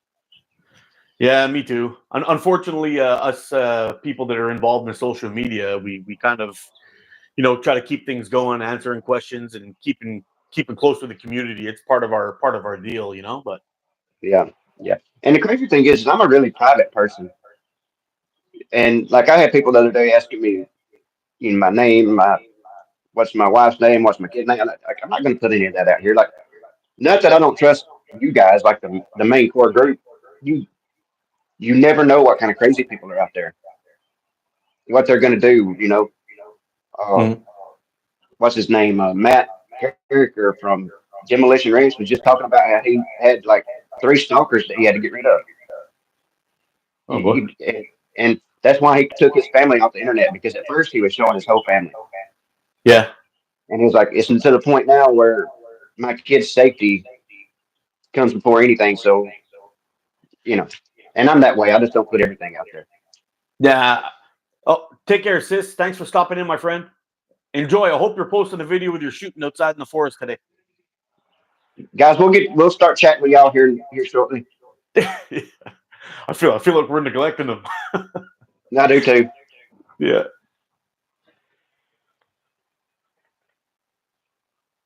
You gonna get some shooting in today? It's actually snowing right now, but probably. Probably. It's actually Yeah. chilly here too. It's not cold by any stretch, but it's chilly. Probably 55, I would say. It was pretty nice yesterday. We were around 5 degrees Celsius. I guess close. It's close to I guess probably somewhere around 35 degrees for you guys. But It's not bad. today, oh, today we got snow. We're supposed to get like 10 centimeters of snow. It's a little over 6 inches. So we'll see what happens. Yeah, dude. If you'd have Yeah. seen me this morning, you'd been laughing your ass off, man. I woke up at 7 o'clock. I knew I was running late. I go in there to make a cup of coffee when I was getting ready. There's no coffee. So I'm like, well, I can run across the road here and go get some coffee, right? Well, I go there, they don't have any coffee. I'm already dedicated now. I've left. So I got to run to Walmart real quick, which ain't much further. But I get there, I grab the coffee. When I'm at Walmart, I realize I don't have my phone. Then I'm really panicking. And I get here and then I see your messages where you sent like 3 of those things. I was like, dude, I bet you he's pissed. Oh, not at all. I was pissed at myself for being an idiot, not trying to figure out how this worked. Yeah. Dude, it's rough. I had a rough morning. Nothing was going right for me. Not that it was too early or anything. I just didn't set my alarm clock. Well, the time change kind of messed with me too this morning. I found out about it like at 11 o'clock I last didn't night. I didn't even know it until you told me. Yeah, that's probably why you're a little bit messed up this morning. You woke up it's an hour earlier, right? Time goes forward, I think, right? Yeah, I think that's what it is today. Spring yeah, forward. Yeah, spring spring forward. forward. Yeah. No wonder. I was like, why am I so? I couldn't get it together. You know what I mean? I know. Don't get me wrong. This morning, when I was looking at the time and I was kind of just sitting at the end of my bed, scratching my head, like, ah, man, I'm tired. Came down and I was looking at the time. I'm like, okay, I got like another hour and a half at least. Should be good because I was looking at the time on the clock. And when I saw the time, I came running upstairs. And I know I told you that I was gonna shoot you a message like 5-10 minutes earlier, and we'll get started. Yeah. And when I looked at the time, I'm like, oh no, it's actually time right now. I forgot to change the clocks. I looked at my phone and saw the time. Like, oh crap, like I got to get up there and figure out how this works. Dude, I started to tell you, hey, call me in case I forget to set my alarm because I'm the worst to forget to set my alarm. And I didn't do that. I was like, no, I don't want him to think I'm an idiot. And then I ended up being an idiot. So. Anyway, no worries. It all worked out. We're having good conversation. Got a lot of people in here to chat with. Worked out great. Taylor made. What did he say? I only had to work 7 hours tonight. Great time. That's awesome, Taylor. Get your work in, man. Daylight saving. Yeah, dude, I didn't even realize it. Really, that was daylight savings.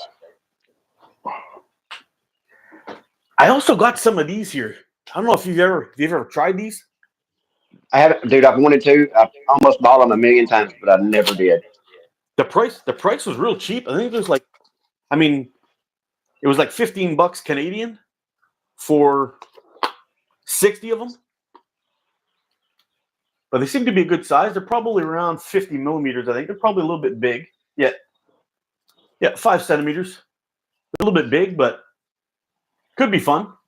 Yeah, they sell the holders on Amazon. Yeah, I didn't see them. That's where I got these from, was from Amazon, but I couldn't find the holders. Oh man, I may just use like some clay or something like that just to stick them onto things. yep. I Shoot see a them lot of off people with doing that. that. Silly putty clay stuff. Yeah, that'll do. Looks like fun. This is excellent. What are you going to coffee shoot material. today? What are you thinking about shooting today? I want to shoot so bad, but I told myself I wouldn't. You know what I mean? Yeah, I was so hoping that the Spitfire was going to arrive earlier this week, Ah, but it got into customs and it just sat there for like 2 days, and I was like, it's never going I to feel make it so in bad for time. y'all. Yeah, I've been dying for that thing to arrive. It's really killing me. Yeah, And I love it. I hope you enjoy it. Like, to me, the Spitfire is a no nonsense. It's everything you need and nothing you don't need on a slingshot. You know, yeah, it's pocketable for the guys that like the pocketable thing. It's small, but yet it's big enough for my. I mean, I'm not a tiny person, but I'm not a big person. Almost 6 foot tall, like half an inch short of 6 foot, and I've got really big hands. But I shoot tiny slingshots, and it blows everybody's minds. You know. yeah. I actually like. I've got like if I got a decent sized hand, but like my palm is huge, while my fingers are short. So it kind of messes with me a little bit. Like I find a large glove is actually tight on my hand, but it's too long on my fingers. So I got to wear a large glove that's tight on my palm, but my fingers fit. You know. Yep. I wear a So large glove, and it fits except for this finger. This finger is a little long, and every glove I ever wear, the finger will twist on it.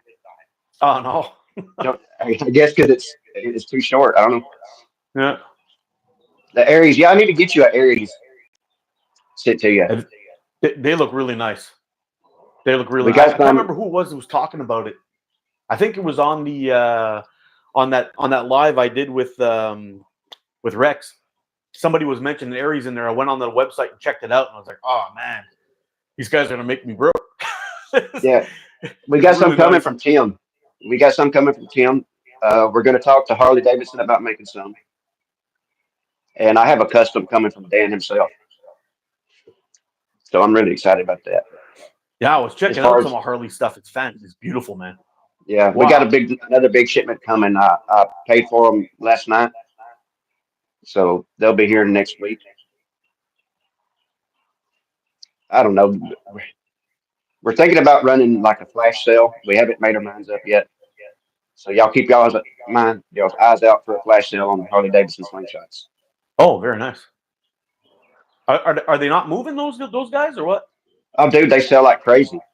Yeah, This yeah. last batch is the longest they've ever lasted, and that's only because we didn't go live and show them. Usually we go live and show them off, Yeah. but we didn't this time. I think we bought 6 from him last time. That was a week and 2 weeks ago, and we only got one left. I was so close to picking one of those up, but I went and I saw Mikey's video with that koala, and man, Yeah, I'm quality like, stick. damn it, I need one of those. Yeah, so I got to lay low for a couple of weeks there and let the funds build back up again, and we'll see when some YouTube money comes in. Who's making Rex's custom? I remember him telling me. I just don't remember who it is. I haven't seen it yet. He hasn't showed me a picture of it yet. He's holding it back. Oh, he's being one of those, eh? All Mr. Secrets. Yeah, show it to everybody but the guy that created it. Yeah. Now, Rex is good stuff, man. Yeah, Mikey, Oh, Dan made you it. said Okay. I can't wait to see your koala. I made a mistake. When you asked me in the last video if it was a custom that I got, I actually got one off of the website, but I adjusted the dimensions to what I wanted. So when I said custom, it was my custom dimensions, but it's one of his. I think it's the G4 or H4 or B4 or whatever it is model. So it's like that kind of green one.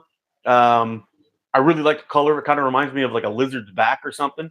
But that's the one I got, and I adjusted the fork width to 89 millimeters, and I added 1.5 millimeters or 2 millimeters to each side of the fork to make it a little bit of a wider fork. And I added a little bit of length to the handle because of my big mitt. Oh man, the Aries is fits my hand. I haven't held the koala. It looks cool, and I think I'd like it. But there's something about the Aries. When I designed it, I took everything that I could think of in a handle that I liked, and I put it in the Aries because we needed a slingshot that had a center handle, so that you could shoot it right or left hand hold. And if a big company wanted to pick it up and make molds out of it, it wasn't a big deal. Oh, nice. And that's where the Aries come about. But dude, the slingshot you're talking about has been the koala has been around forever, like a year and a half. Yeah, It never got popular, and Mikey bought one and did video on it. Now everybody's because it's a good looking slingshot, you know. it really is. It really, and I like the shape of it. So I think it'll do well with my style of shooting. Well, we'll see. I like it. It's kind of weird. I haven't quite figured out my whole fork length issue yet because where's that? Like this guy here, you would say that's a long fork, right? There's longish anyway, but I hold it up so high that it's not Yep. it's not an issue. But some frames that can't do that. And this one, when I shoot this guy, I'm pretty much point on with it all the time. So I don't know. I I can usually have to wait until I get them in my hand and see how they're gonna react. I can fix that. I will not fix the issue, but I can explain to you how to go about figuring out what you like as far as the fork tallness. When you look at the forks and when you're shooting, you don't like you said. It looks like it has tall forks, but it really don't because you're choking up on it. What you measure from is your hand. Because if you'll notice, like that slingshot, when you hold it up and you go to shoot it, I guarantee the cup of your hand is above the fork cup.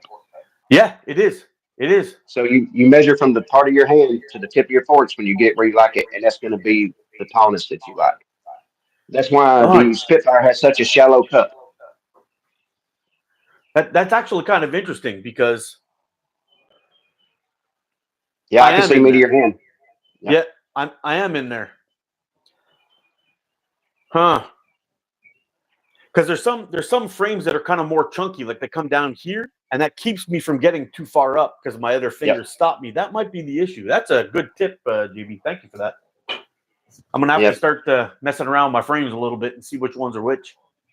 Yeah, and if you look at the Spitfire, like it has a very, very shallow cup. It's only like 3/4 of an inch, if it's that, if Yeah. I remember correctly. But I wanted it so that when I shot, my hand wasn't sticking above the fork. Above the cup. Yeah. And I was like, it's useless space anyway. I can't use the cup, No. so why have it? You know, and Yeah, that's why that's it's just so shallow. it makes 100% sense now that you've mentioned it to me. I never really thought of about that from the distance from my hand to the fork tips. That's brilliant. And it'll change And on every slingshot because every slingshot's different. And you'll find how you'll shoot some a little to the right, some a little to the left, and it's all due to the yeah, handle of the exactly. cup. Yeah. Yeah, and I know what one of my best shooters is my Beagle that I used to always shoot to the left of it. And how I adjusted that is I don't mind moving my anchor point left and right, but I really don't like up or down. Like that causes me issues.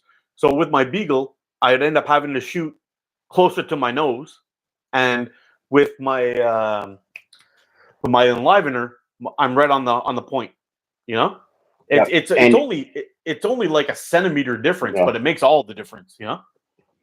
And how I do that shooting long draw is when I look like if I get a slingshot that I'm shooting consistently to the left, or let's say it's easier to do from the right. So if I'm shooting consistently to the right, when I draw back and I look down my bands, I'll set it up so I don't see a straight band no more. I see an angled band. Yeah. And that's how I fix it. But it's the same thing you're doing. It's just my ball's behind my head, you know.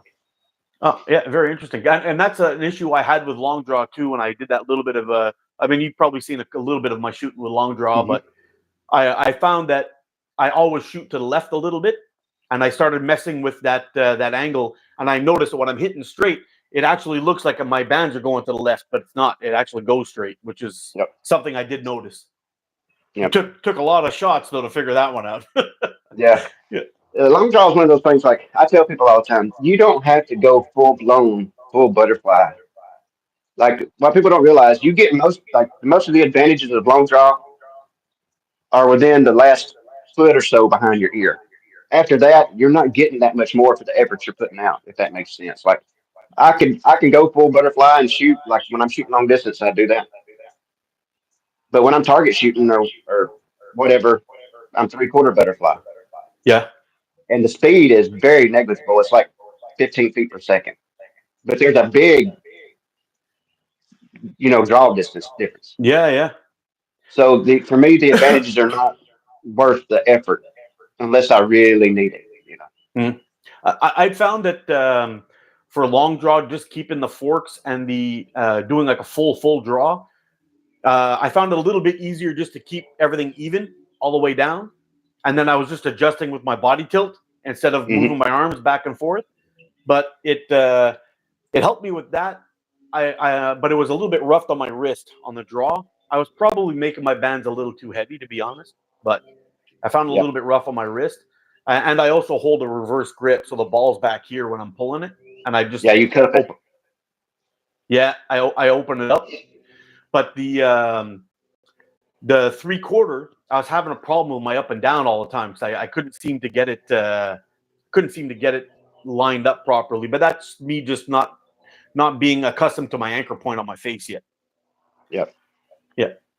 Yeah. I mean, it just takes a lot of practice. You don't pick it up and hit it with it. Like short draw, you can get somebody on target if they've never shot a slingshot. You can get them hitting a can within 20 shots. Yeah. Long draw, not that way.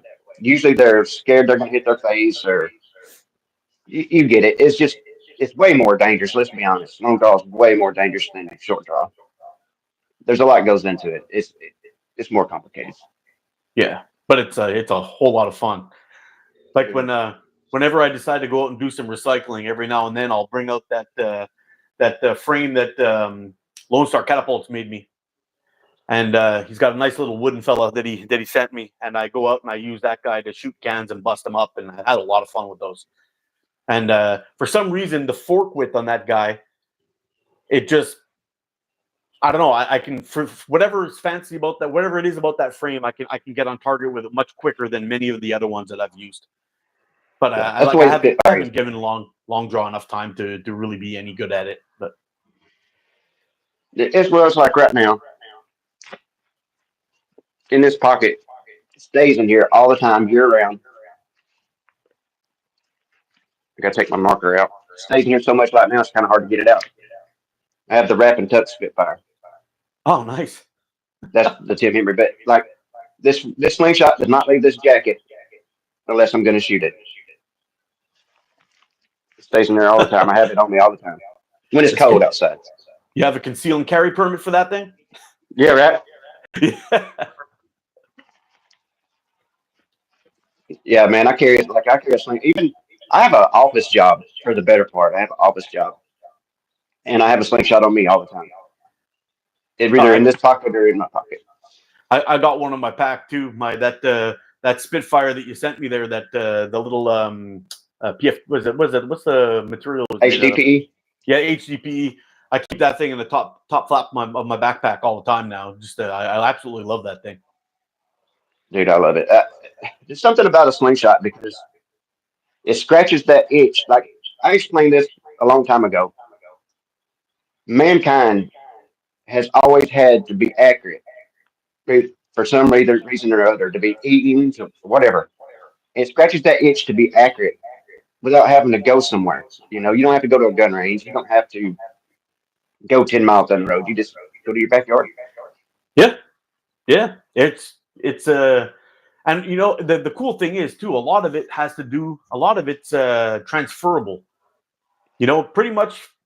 How you would set up a shot with a gun, a shot with an arrow, a shot with a slingshot, a shot with a spear. There's certain things that will carry over to every single discipline, which is kind of cool. Mm-hmm. It's kind of cool. It gives you a bit of a head start if you know what to look for. If you can shoot a gun, especially a handgun, if you can do that, you can shoot a slingshot. Oh yeah. Oh yeah. Yeah. The only difference between for me and you is you actually have everything in front of you, just like a gun. You have your front sight, and your rear sight. Where my Yeah. rear sight's behind my head. I've got to Yeah. imagine where that's at. Yeah, that makes it tricky. Yeah. Yeah, it's kind of like the same thing with your anchor being your rear sight and your fork tip being your front sight. I mean, I guess once you get the muscle memory going with that back That's arm, all it is. that's all Muscle it memory. is. It's your back sight. You Yep, just have to 100%. get that adjustment going. Get the mindset right, And and then you're in business. I tell people all the time, if I was going to be a target shooter, like if my main goal was to go win tournaments, I would be a short draw TTF shooter. Oh yeah, That's what I would be. Like if I were going to drill targets at 10 meters and that's all I needed to do, that's what I would shoot. yeah. TTF at 10 meters is much easier, but when you start trying to do distance with TTF, you end up having that Yep. problem with the fork being in your way all the time, which Yeah. is A lot of people don't know actually this, but I was a if big any of you, TTF guy. what's that? I said a lot of people don't know this, but I was a big TTF guy. I was TTF in the beginning, all the way up until I started my YouTube channel when I bought my first custom. Oh wow. Yeah, TTF I found at 10 meters was not so bad. But also with TTF, so like I pulled out my Hammer Pro yesterday because I had a lot of people ask me if I ever shoot TTF, whatever, and I was planning on doing another live similar to this, but actually shooting, and I was gonna get everyone to see ATO suck. And I was gonna shoot TTF for that That won't happen. That won't happen. for that live, but I went out and tested it out, trying to shoot that that little well, I guess it's like a 1.5 centimeter flipper you guys sent me there. I was trying to get onto that thing, and I kept shooting like 3 inches to the left. Every adjustment I made, it was the same thing: 3 inches to the left, 3 inches to the left. I just couldn't reel it in. So I gotta get back out there and get some practice, try to work that problem out, see what's going on. I remember talking to you a long time ago, and you telling me you was like, I never seen real accuracy until you got that Hammer Pro. That's when I think you told me that's when you first started seeing your real accuracy in slingshots. And you said you went out there the next day and couldn't hit nothing with it. Yeah, and it was funny, and it was I was shooting the Hammer Pro TTF, but I also ended up shooting it great the first time, and then whatever it was I was doing, I lost it, and I never got it back. So I went and got the Hammer Pro OTT instead, which I ended up sending to Shane MacArthur over at Island Made Catapults. Let me ask you this. Let's see if you're in the same thought process as me. And I talked about this in my live stream yesterday. But like, let's say the East Coast Slingshot tournament, the top 20 shooters. Now you got to remember, Zach Fowler finished 21st last year. He's a good shot, right? Yep. I think, in my opinion, anybody in the top 20 could beat anybody in the top 20 at any given time. Yeah, I agree. You know what I'm saying? Yeah. Like, all it takes is for like the guys at the top to have a bad day. You miss 2 shots and you're out of it. You move down 6 spots. And I was trying to some people, like they'll I guess they try to call me out on some of my shooting, and that's why at the end of my videos I tend to show uncut shots on a 40 mil flipper, just to be like, look, yeah, I am pulling off some great shots during my video, but I'm able to hit this on a regular basis. So, oh, it's just YouTube magic. It's this, it's that. I'm like, no, dude, it's not. I've posted many videos on Facebook and all over the place of hitting hitting targets on a regular. I'm not perfect by far, but there are days, and I'm sure you've had these too, where you go out and you can't miss. There are those days. Yep. Like even when you try, you just can't miss. And I don't know what it is. You don't even have to aim. You don't even have Yeah. to aim. You just pull up and shoot, and you'll hit. Yeah, I get those days. Yeah, there's been a couple of days like just when I was shooting my that video for that wasp frame, that exo. I had the fork tip was kind of moving around like this, and I just released it and boop, I got it. That was that little duck shot. I was like, man, this doesn't make any sense. But I'm on fire today. This is awesome. You know? Yep. And then there's days you walk out there and you're like, man, did I forget how to shoot? Oh yeah, yeah. Like I went out there Unfortunately, like those days come more often than those superhero days. yeah, right. Yeah. Right. I was out there the other day with Rex, and I was expecting to do really bad, and I did pretty good. I was shooting about 90-95%. But the time before that I went live, I couldn't hit nothing. I mean, I couldn't hit anything. It was the worst shooting I've done in a very long time. But I don't ever shoot no more, so. It's hard. It's hard not to get frustrated sometimes when you have those days. You know. Yeah. Nothing's working. Yeah. I hear a lot of people say, well, when you're having those days, just drop it because it causes bad habits. I'm the type of person I try to force through it. I keep pushing until I get it. Yeah. You know, like back when I was shooting every day, if I was having a bad day, I'd shoot for 2 more hours just to make sure I got that muscle memory back. Yeah, and basically what I've done, my approach to that has been if it's not working, I switch my tiny target to a can. And then I start working my way down again. Once I'm starting hitting the can properly and I'm starting to figure it out, I work my way down. If that doesn't work, out comes the paper, and then it's on like Donkey Kong. Yep. Yeah. I'm worse at paper. I'm the worst at paper, dude. Paper's tough, man. I hate it. And I think it's because I don't aim at the same spot twice ever. And with a piece of paper, there's nothing for me to reference off of. There's just a circle and other circles. Yeah. Well, my mind don't really put 2 and 2 together. So I end up with a really big spread most of the time. But you put a 40mm spinner up there, I'll keep it spinning all day. Yeah, just a tiny little guy on a black backdrop makes a big difference, eh? Mm-hmm. Yeah. Yep. And I always tell people, aim small, miss small, which is the truest statement ever said. You know, like if you're gonna shoot a can, don't shoot at the can. Shoot at the D on Dr. Pepper. You know, Yeah. that's the way to do it. Yep. Oh, I agreed 100%. And it's kind of funny. Sometimes I have a hard time explaining it, I guess, but when I'm in my draw and how my eyeball works, I guess, all of a sudden I got my fork tip out there and I'm looking. And then all of a sudden it's almost like my eye zooms in on the target.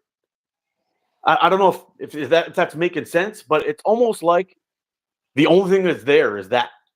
Everything else just kind of goes like a blurry picture in the background. Yeah, it fuzzes out. Yeah. Yeah. And I know when that happens, there's not a thing that's going to stop me from missing at that point. And it's crazy. It's crazy. But I can't seem to get it to happen on every single shot. Not yet. I'm working on it. I think it's a focus thing, or I don't know.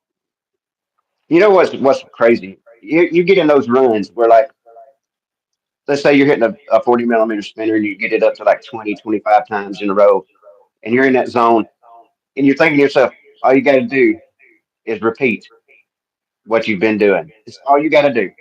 Yeah. And you still end up missing. Ain't that the craziest? Like, you feel like you've done everything exactly the same. It felt the same. Huh? Yeah, but Yep. you miss. What happened? And I think it's because our faces get numb. I'm convinced of that. Yeah. You're constantly touching the same spot, and all of a sudden that spot gets a little wider, and you start to drift a little bit. I'm sure if you had like a tattletale thing on the flipper where it would show each dot where you've hit, kind of like when you spray something with like a machinist ink. You know what I mean? And every time you hit it, it leaves a dot. I'm sure you're starting off hitting the center, then it starts to go a little wider and a little wider and a little wider because you start to get a little bit different. Millimeters count for a lot over 10 meters. Oh yeah. a millimeter, at your face is an inch at the target. Yeah, maybe more even sometimes. Yeah, yeah. The further distance you go, the worse it's gonna be. Coin worker, I was shooting a 5 millimeter spinner. Just couldn't see it.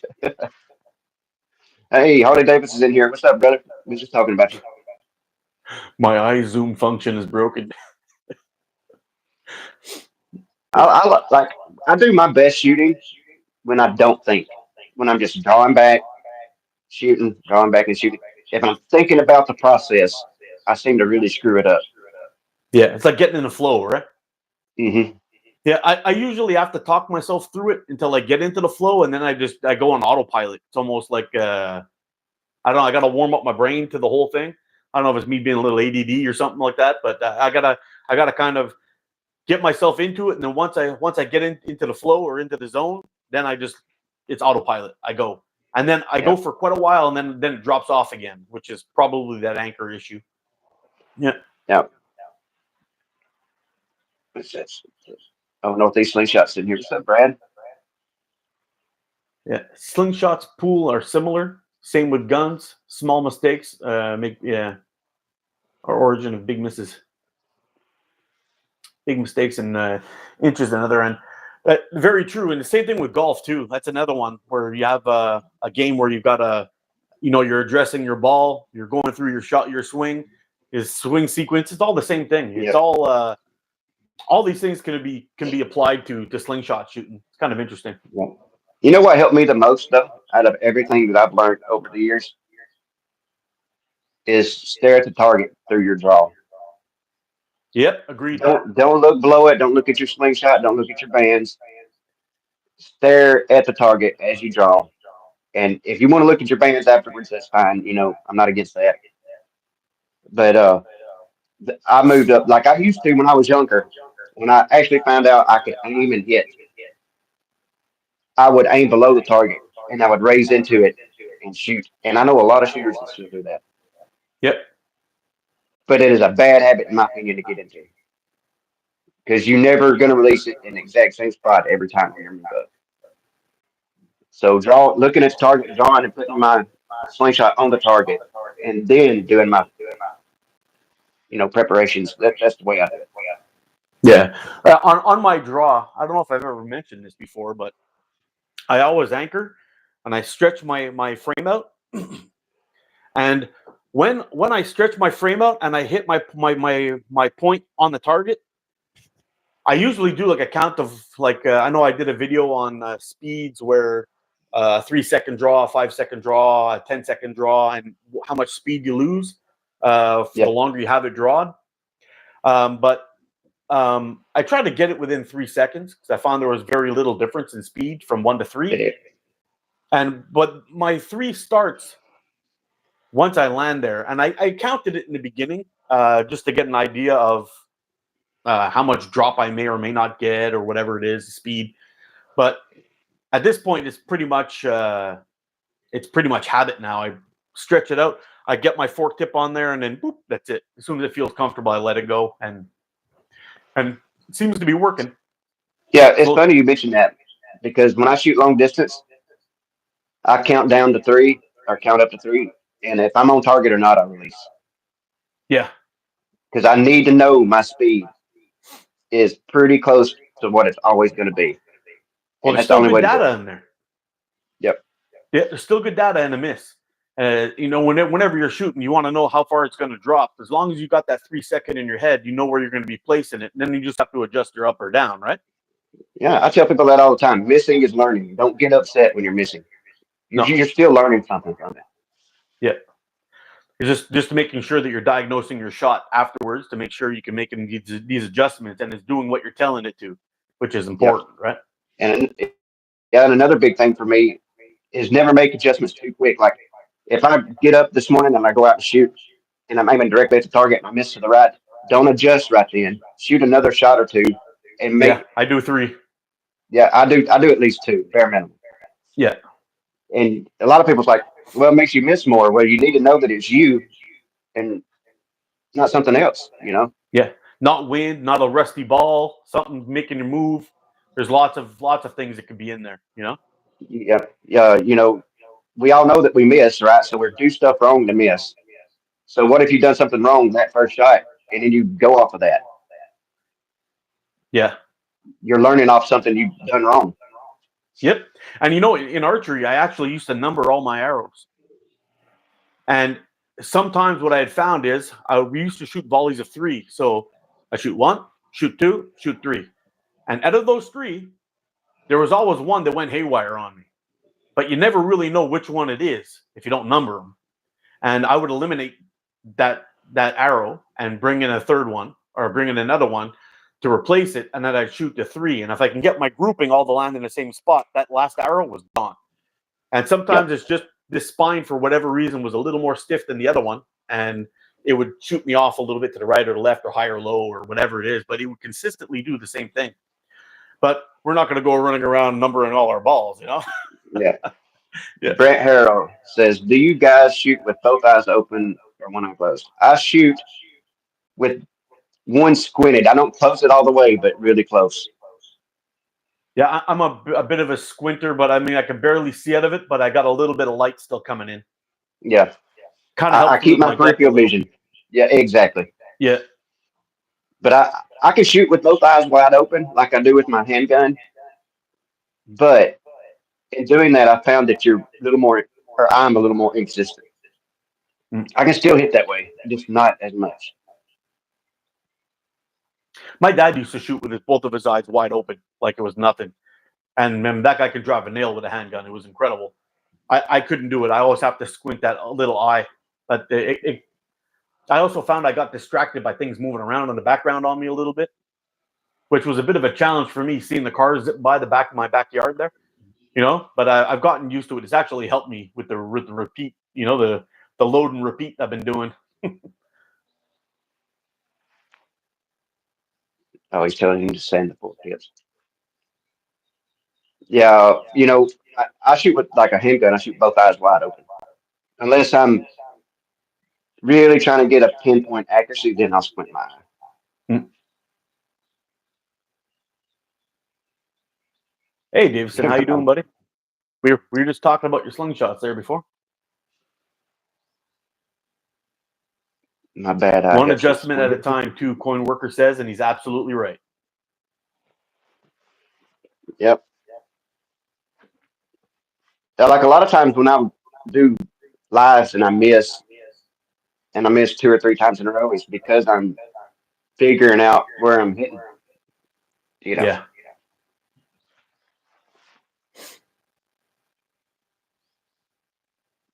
Both eyes are open for awareness. Yep.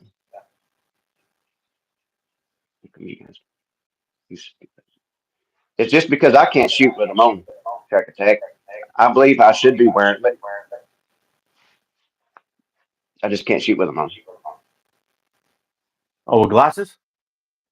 Yeah, me either. I can't do it. It bends my focus. Like when I look through glasses, I've tried 1,000 different pair, and no matter what, the way I hold my head at the angle I hold it, it bends the focus. But even in my earlier videos when I had glasses for distance, I used to take my glasses off all the time. I was trying to shoot. I'm looking through the glasses, and it just kind of, I don't know, it did something weird to the field of view, and forget it. I couldn't do it. Yeah. Even at 10 meters, man, I'll be missing about 4 inches with glasses on. Yeah, big misses. You know. Yep. Crazy. I know, and I eat a lot of crap over that too. So many times, I think it's every video there's somebody that gives me crap for not wearing glasses. And anyway, we're all adults, man. Like we know what we're getting ourselves into. If I get hurt, it's my fault. Yeah, and I've had a couple of close calls. I remember a while back I was doing a video and I was shooting from a long distance, and I had Gongchi green, and they recommended to cut the elongation at 4 times with Gongchi green.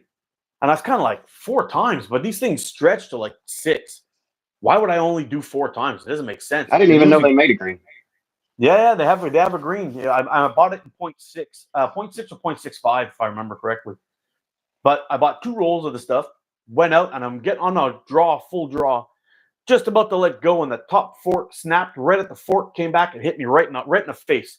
Got me like right there, right under my eyeball. Oh man. Yeah. So then I was like, you know what? I really like Gongchi bands, and these bands shoot really nice. But okay, I'm going to do what Wayne said. I'm going to cut them down to 4 times 4 elongation. Did that, used his taper, so I had 25 to 20, and I changed my frame just in case there was something on there that was scuffing them up. Went out there a couple days later, got like 50, 60 shots through them, lined up, getting ready to let go, and snapped top fork again, came back and hit me right in the face. And I was like, that's it. Both these rolls are going in the garbage. And I took a band set from one roll and a band set from the other roll, and both of them snapped and hit me right in the face. And I I've had a used bad both experience those frames since, never had a problem. I had a bad experience with the Precise when they first come out with the new generation where they made them all yellow except for their .4. I think it's Yeah. 3rd generation. I guess I got a bad roll of the .5, man. Like I got 3 butterfly kisses in a row and 2 fork hits from those bands breaking, and I had to shoot them because at that time that was only bands I had, or latex, only latex I had with me. And as soon as I got some new latex, man, that went in the garbage. Like, you never knew when it was going to happen. It last 100 shots. My last 2 shots, but I mean, it was not a Precise issue. It was a bad roll of latex. Yeah, well, that's what I say too with the Gong Chi, because I actually went away from shooting BSB too back in the day because I had one that was breaking real weird. Like, let's say for example, hold on, I got a band here. Let's say for example, here's my band, and it was snapping right around here, close to the pouch, but it was breaking long. It didn't go right across, and I had a couple of them that broke higher up, but when they would snap out of the blue without having a chip or anything, it was coming back and hitting me in the face. And I'm like, okay, I've had enough of this. Like I already went through this Gong Chi. I'm not going through this with BSB. So I called it quits on BSB, but I started getting back into it with the .45, and that was pretty nice. But I call that I put that I on call the that the shelf for about a GZK year. green break. Yeah, GZK Green was another one. Breaks just like that. Yeah. Those weird long break down the bands and you Yep. get these little slaps, and it's dangerous. You know? I can remember when that stuff come out, man. It was super fast, but you just Hey, didn't get later, no life Rex. out of it. Yeah, See you later, Rex is Rex. on his way I'll out. see you, quitter. Yeah. Nah, he's a good dude though. Yeah, He's he a is. good I dude, like that him. Rex. I tell you, if you Jinpu, I cannot stand that stuff. I hate it. And the reason why I can't stand it is because I had to shoot at the East Coast Slingshot tournament last year. And Mikey, we talked about it before. I'd get 2 or 3 shots and it'd break. You know, I had the same issue. A bunch of random breaks. I bought 2 rolls of it. I think I did the review on the .5, and I completely abandoned the .45. I'm like, I'm not bothering with this at all because first of all, I find that the draw is too heavy for the output that you get. Yeah. And 2, I don't know what it is about those clear style elastics. I can't seem to get them to last. They don't. I mean, they don't last as long as regular latex. 100%. No. They don't last as long. Nah. And anyway, I didn't bother going back to the Jinpu after that. That was it for me. I was done. And I hate the way it smells. Yeah. Because sometimes you get these rolls and they smell fishy almost. It's weird. Yep. Yeah. Yeah, I was changing bands the whole time. I had a lot of problems in that tournament, and still come out doing pretty good. Hey, didn't you come in second or something like that? Yeah. One point behind Tim? Yeah, at one point. That's crazy. It's pretty wild. It was a fun time. I wouldn't change anything for the world. It was fun. I didn't even know, like, the way I was shooting, I didn't even think I would be in the top 10. I just didn't feel like I was shooting. I mean, I was shooting pretty bad. And so you can ask Mikey, about halfway through the woods course, man, I started goofing off. Like, instead of getting down in position and try to get a clear shot, I'd push through the brush. Just let it rip. Yeah, just let it rip, see if it hits. And That's awesome. there's like 3 or 4 of them that didn't go through, I'd be like, oh, nope, didn't make it. You're just trimming the bushes the whole way down. Yeah, dude, my shoulders were so bad at that time. Like I was almost peeing my pants every time I would shoot. Oh It no. was bad. So I wasn't about to get down there and get in all kind of weird positions and shoot. You know what I mean? And I was like, the hell with this. This is going life. I guess. How are your shoulders now? They gotten better? My shoulders are way better, but my neck is in really bad shape. Which they're both connected. Like, yeah, my Yeah. rotary cuffs are bad, but I think it's from. I guess my shoulders taking all the weight off my neck. You know, picking Yeah. up the slack. I had a separated shoulder a bunch of years back, and my body compensating for it. I had a problem with my trap after. I kept on having this neck issue caused by my body compensating for my weak shoulder after having it injured. It took a while to get this sorted out, and then it took a while for my neck to get sorted out after. And anyway, Yeah. that was I that. can't. But I can look further to the left than I can to the right. But that's about as far as I can look to the right before I have to start turning my body. yeah, and I ended up hurting it in a stupid way. To be honest, I was at a scout meet. We were doing a winter camp playing broom ball. It's basically, I don't know if you guys have ever played broom ball down there, but you got like these big brooms and you're hitting the ball around like a big soccer ball.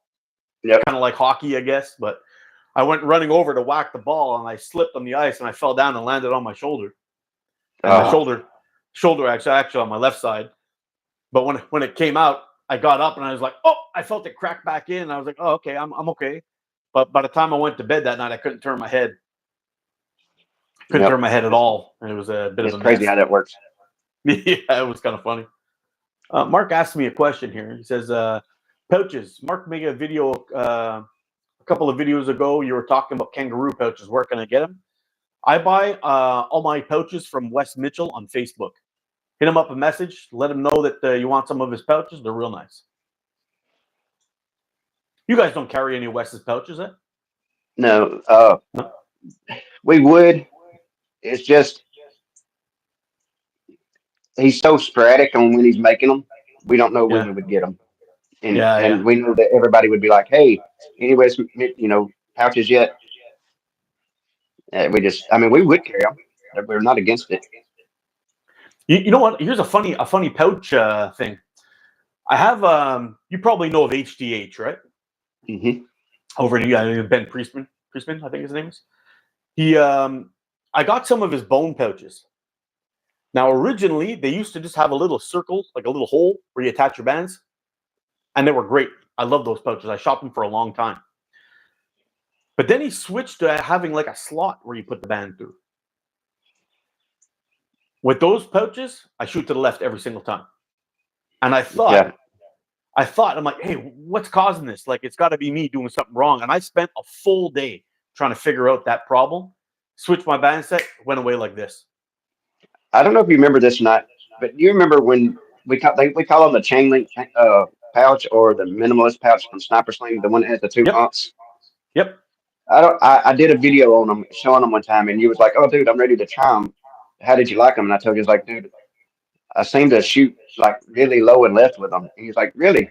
I don't know what some pouches do that." Yeah. I can't shoot those pouches to save my life. Trying to figure that out. Good luck. All I know is it don't work, because if I switch to another pouch, I never have an issue. I think, yeah, exactly. And I think the reason for me on the chain link pouches is they're longer, and there's more flexibility there for me to screw up in my draw. Maybe, yeah. The only pit pouches that I really, really liked were those purple ones that GZK sold. I started off shooting those guys with the 8mm and 9.5mm. I absolutely love those pouches. Actually, they're my the 9.5mm is my go-to. Is those pit pouches that he's got. There's some, but when you first start shooting them, they're so stiff. It takes a long time for them to break in and actually start doing your best shooting with them. Some of the other pit pouches that I've seen come in now, they're a little bit more soft, but they're not. I don't know. I don't find they feel as good as the other ones for some reason. I don't. Man, I think the firmness of it breaking in is probably a better way to go than have them come in off the shelf soft. I don't know. yeah. You know, have you tried the new sniper sling, with the silver and the light blue? No, not yet. The silver ones are. I mean, they're really similar anyway, but I really like those. They're my favorite right now. I thought I was going to lean toward the black ones from Sniper Sling, but I found out that I couldn't shoot as well with them for whatever reason. I think I like the way they feel better in my hand, Hmm. but as far as shooting goes, the silver and the light blue ones, hands down, I'm the best with. I'll have to check those out. If well, maybe on my next order because I got one of those ammo sieves. You know, they separate your ammo because Yep. I like to dabble from time to time with 11 mil steel and 9.5 millimeter steel and anyway my catch box gets filled up, so I like to use this thing to separate. It makes it quicker, but I got to get one for the bigger ammo. I've got the 9.5 and the well, it's a 10 mil. No, it's a 9 millimeter, an 8 millimeter, and I got to get a 10 millimeter to separate them all. Yeah. But yeah, we'll see how it goes. But I'll place an order in for those and try them out, see how they go. All the purple ones, I hate them things. I don't know where Mikey sourced those, but a lot of people like them. They Those are shoulders? slicker than. There's a purple and green pit pouch, and they kind of have like on the outside, you know, those red microfiber pouches that have like the dragon skin cover. Oh yeah. They kind of look like that, but they're purple. But there's no texture to them. It's printed texture. The texture is actually printed on there. Oh, nice. But dude, I can't. They're so slick for me. I can't hold on to them. I could barely get a draw without them flying out of there. Well, you know that's why I prefer those leather pouches because I take the rough side and I use those on my grip hand, and I use the smooth side inside for the ammo. And I Yeah. found it actually increased or smoothed out my release tremendously by not having to grip it so hard without it slipping out of my hand. Made a big difference. Yeah. Yeah, dude, I can't shoot those purple ones. I know a lot of people like them. I just can't shoot them because, like I said before, I don't hold just the ball. I lock my fingers a certain width apart, and I let the ball trap in there. So all I got to do is just relax, and it slips out. So I'm not actually gripping down, keeping my fingers a certain width apart. Yeah, so you know Trying what? to, You're actually probably doing just about the exact same thing as holding the ball, but you're just in front of it, and it's using it yep, like a stopper, right? it's stopper. Because Exactly. It's yeah, exactly what I'm because doing. if I think if you were in front like this and then trying to release it, it would cause an issue. But here, you just have to gently, you know, Yep, it's a more smooth 100%. action, so And doing probably and shooting explains that a lot way, of your accuracy too. Yeah. I've told people 1,000 times that's how I hold the ball. You know, it works for me. Man, I keep on getting so far behind here.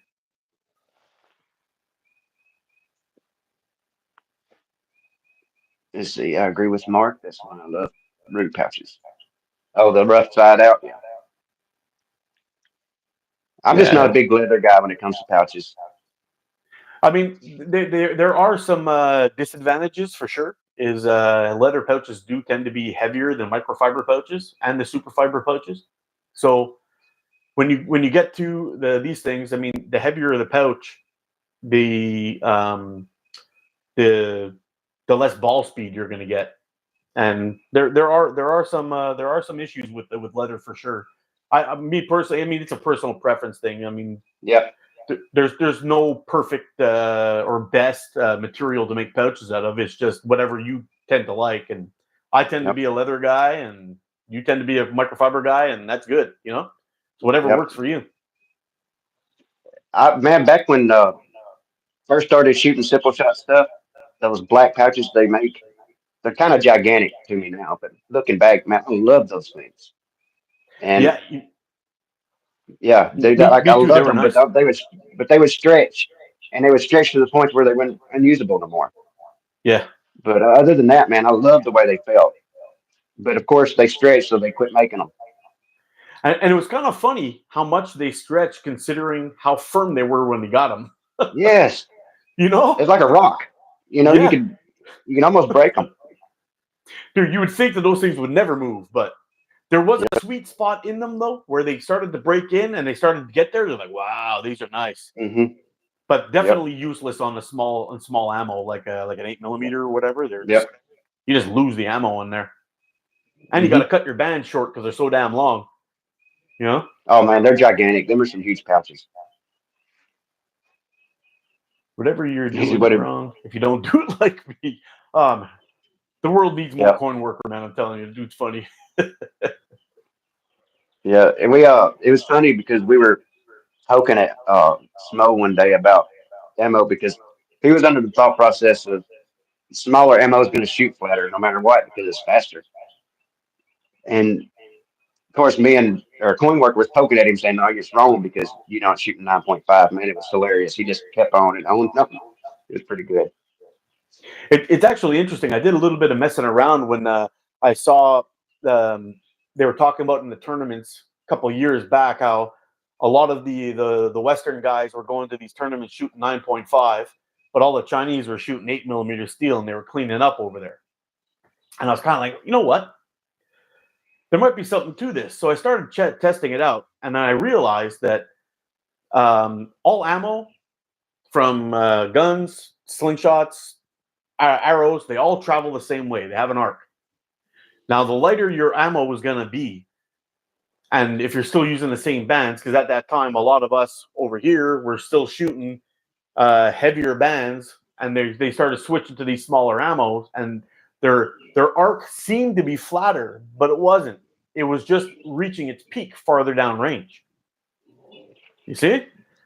Yep. So That's why I was trying to get him to understand. Like 8mm steel, well, yes, technically speaking, it'll shoot flatter up close, but the density of 9.5, the weight of it will carry it further. It was very the true. 8mm slows down faster than 9.5.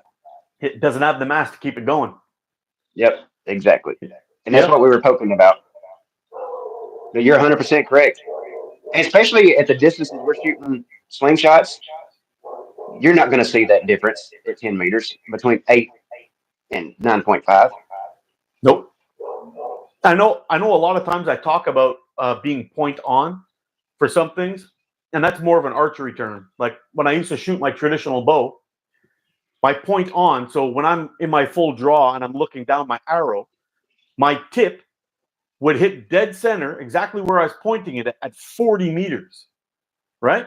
So for those of you guys who know archery, there's a thing called string walking. So I would go up and down the string depending on where I wanted to aim and where I wanted to shoot. I'd walk down the string to shoot closer distances, and I'd walk up the string to shoot a longer distance.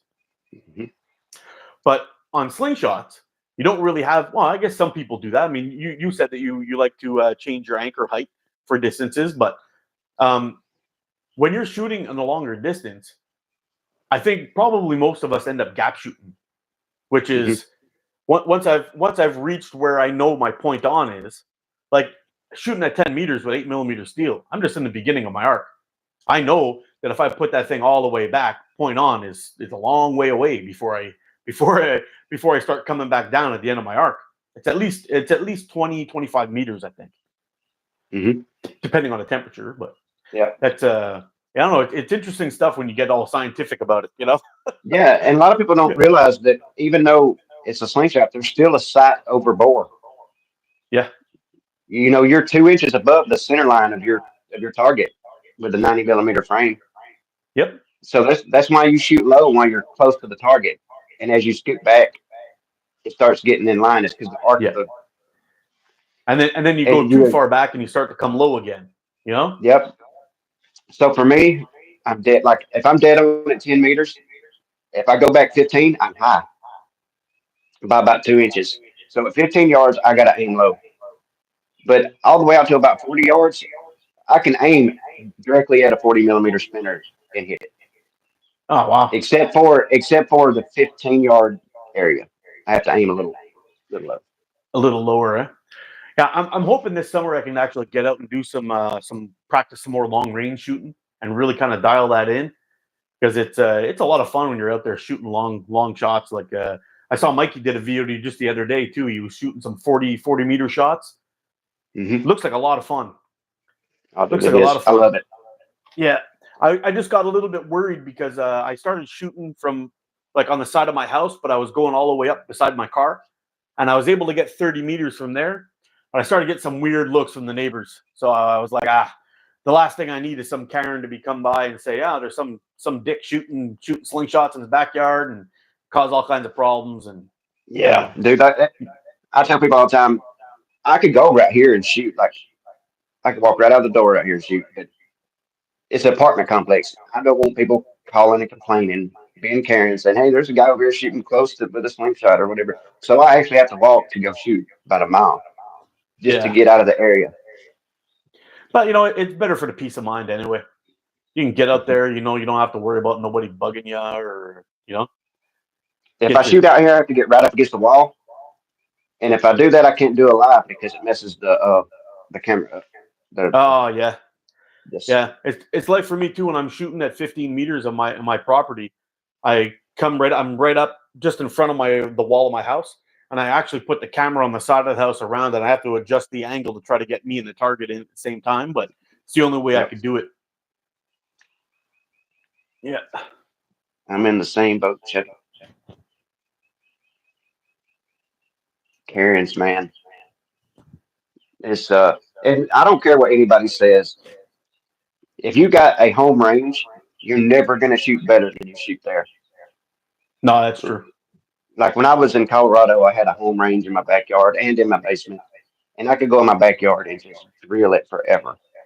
But here, I can grab my catch box, go up in the woods somewhere and set it up, and I'm not a quarter as good as I am there as I would be at a home range. Yeah.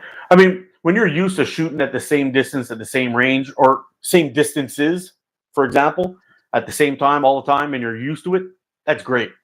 But when you go out into the woods and you've got just random targets hanging at random distances and your depth perception is completely different because you got a whole bunch of stuff going on in the background, it really ups the difficulty level than just shooting at a target in a catch box, for example, Yeah. Yep. 100%. And a lot of people like, let's talk shooting. Do you do much shooting in trees, like up at angles or down in gullies? Do you ever do much of that? Yeah. Yeah. I still aim directly at the target. Is that how you do it? Oh, you mean, at reasonable distance. Do you aim directly at the target? Yeah. I do the same thing. You have a lot of people that aim low or high, but I don't. I aim directly at the target. Yeah. And what I found too, when you're like, a lot of times when I go into the woods, I always bring like a metal can with me with a rope on it. And I try chucking it up into the trees.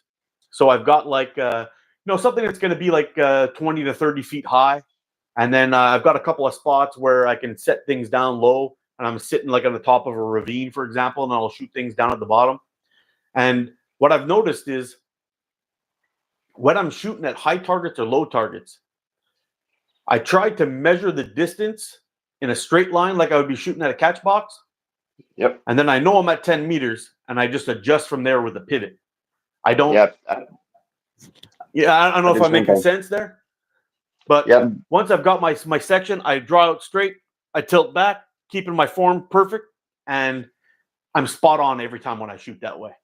And it doesn't really matter how high it is. Exactly. It could be 15 meters high, but it's only 10 meters in front of me. So when you calculate the distance, but it does something to do with gravity. I don't know what voodoo makes it work, but it works. It works. Yep. Dude, like best way I can explain it, if you're hunting a squirrel in a tree, imagine if the squirrel dropped a rope down to the ground. You shoot for the distance that rope is at the ground at. You don't shoot for the distance from you to the squirrel. Yeah. And it's because you explained it better than I did, but that's it. Yeah. Because what people don't realize, even though you're shooting at a further distance, but like if you run a tape measure for the squirrel, he'd be 20 yards instead of 10. But you're not shooting in a straight line directly across.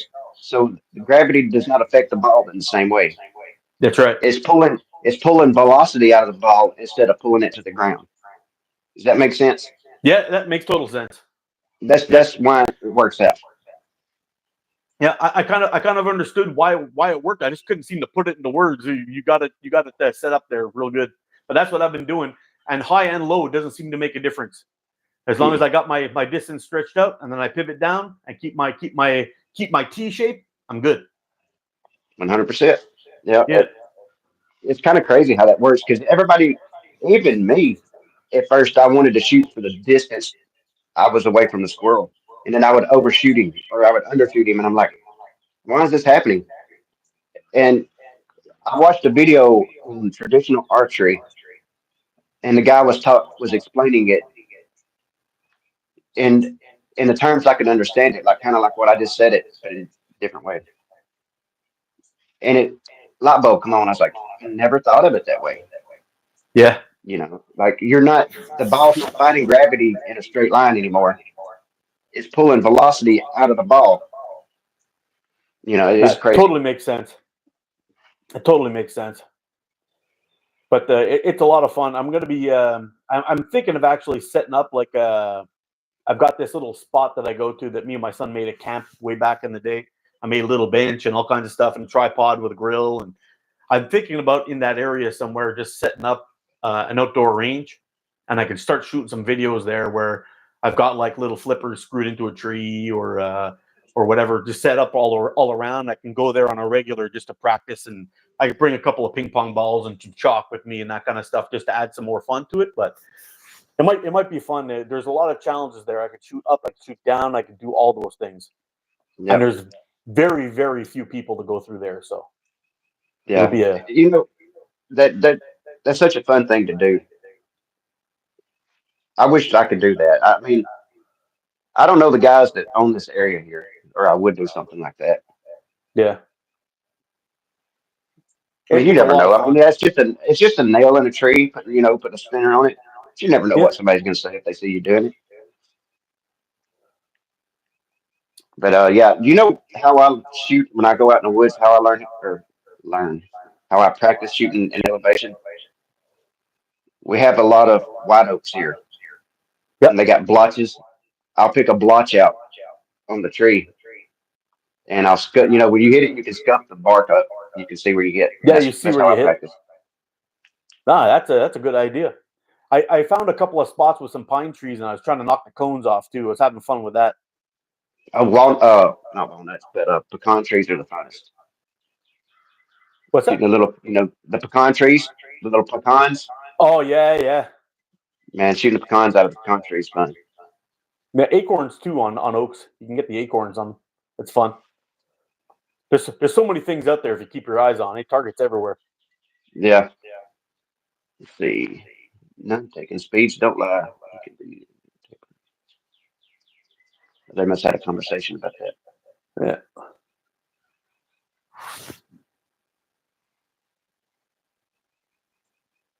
Oh, they're talking about I velocities. gotta ask you, how many different brands or types of latex did you guys go through before you settled on the one that you guys got?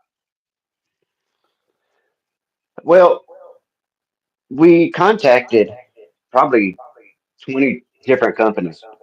Nobody, nobody contacted us back. Nobody would help us. Even our friends wouldn't help us. No offense to any of them. That we understand why now since we've got into it. But they were like, "Oh, we're not giving you the number to whoever. We're not doing this," and we couldn't figure out why. And I finally contacted a company that emailed me back, and we just went through their list of, I guess you'd call it formulas. But dude, we tried everybody, and the reason why nobody wants to help you is because it's such a trade secret. Uh, Nobody wants, not that they don't want to help you, but they don't want their secret to get out. yeah, I get it. Their formula, Their recipe. their company, exactly. Or even the company. A lot of them won't even give you the company that makes their material. Like we don't do it neither because just any Joe Blow could call and get theirs going, and then there it impacts us. And I know it's sad to say, but I wish we could, but nobody else is doing it, so why should we? Yeah, I get you. And you know what? back when I was doing the bushcraft stuff, I had a company called Ferrofire contact me, and I ended up doing reviews for their product, and I became friends with the guy. And there's companies all over the place claiming that some of them were claiming, oh, my product's made in the USA, my product's this, my product's that. It was all lies, all of it.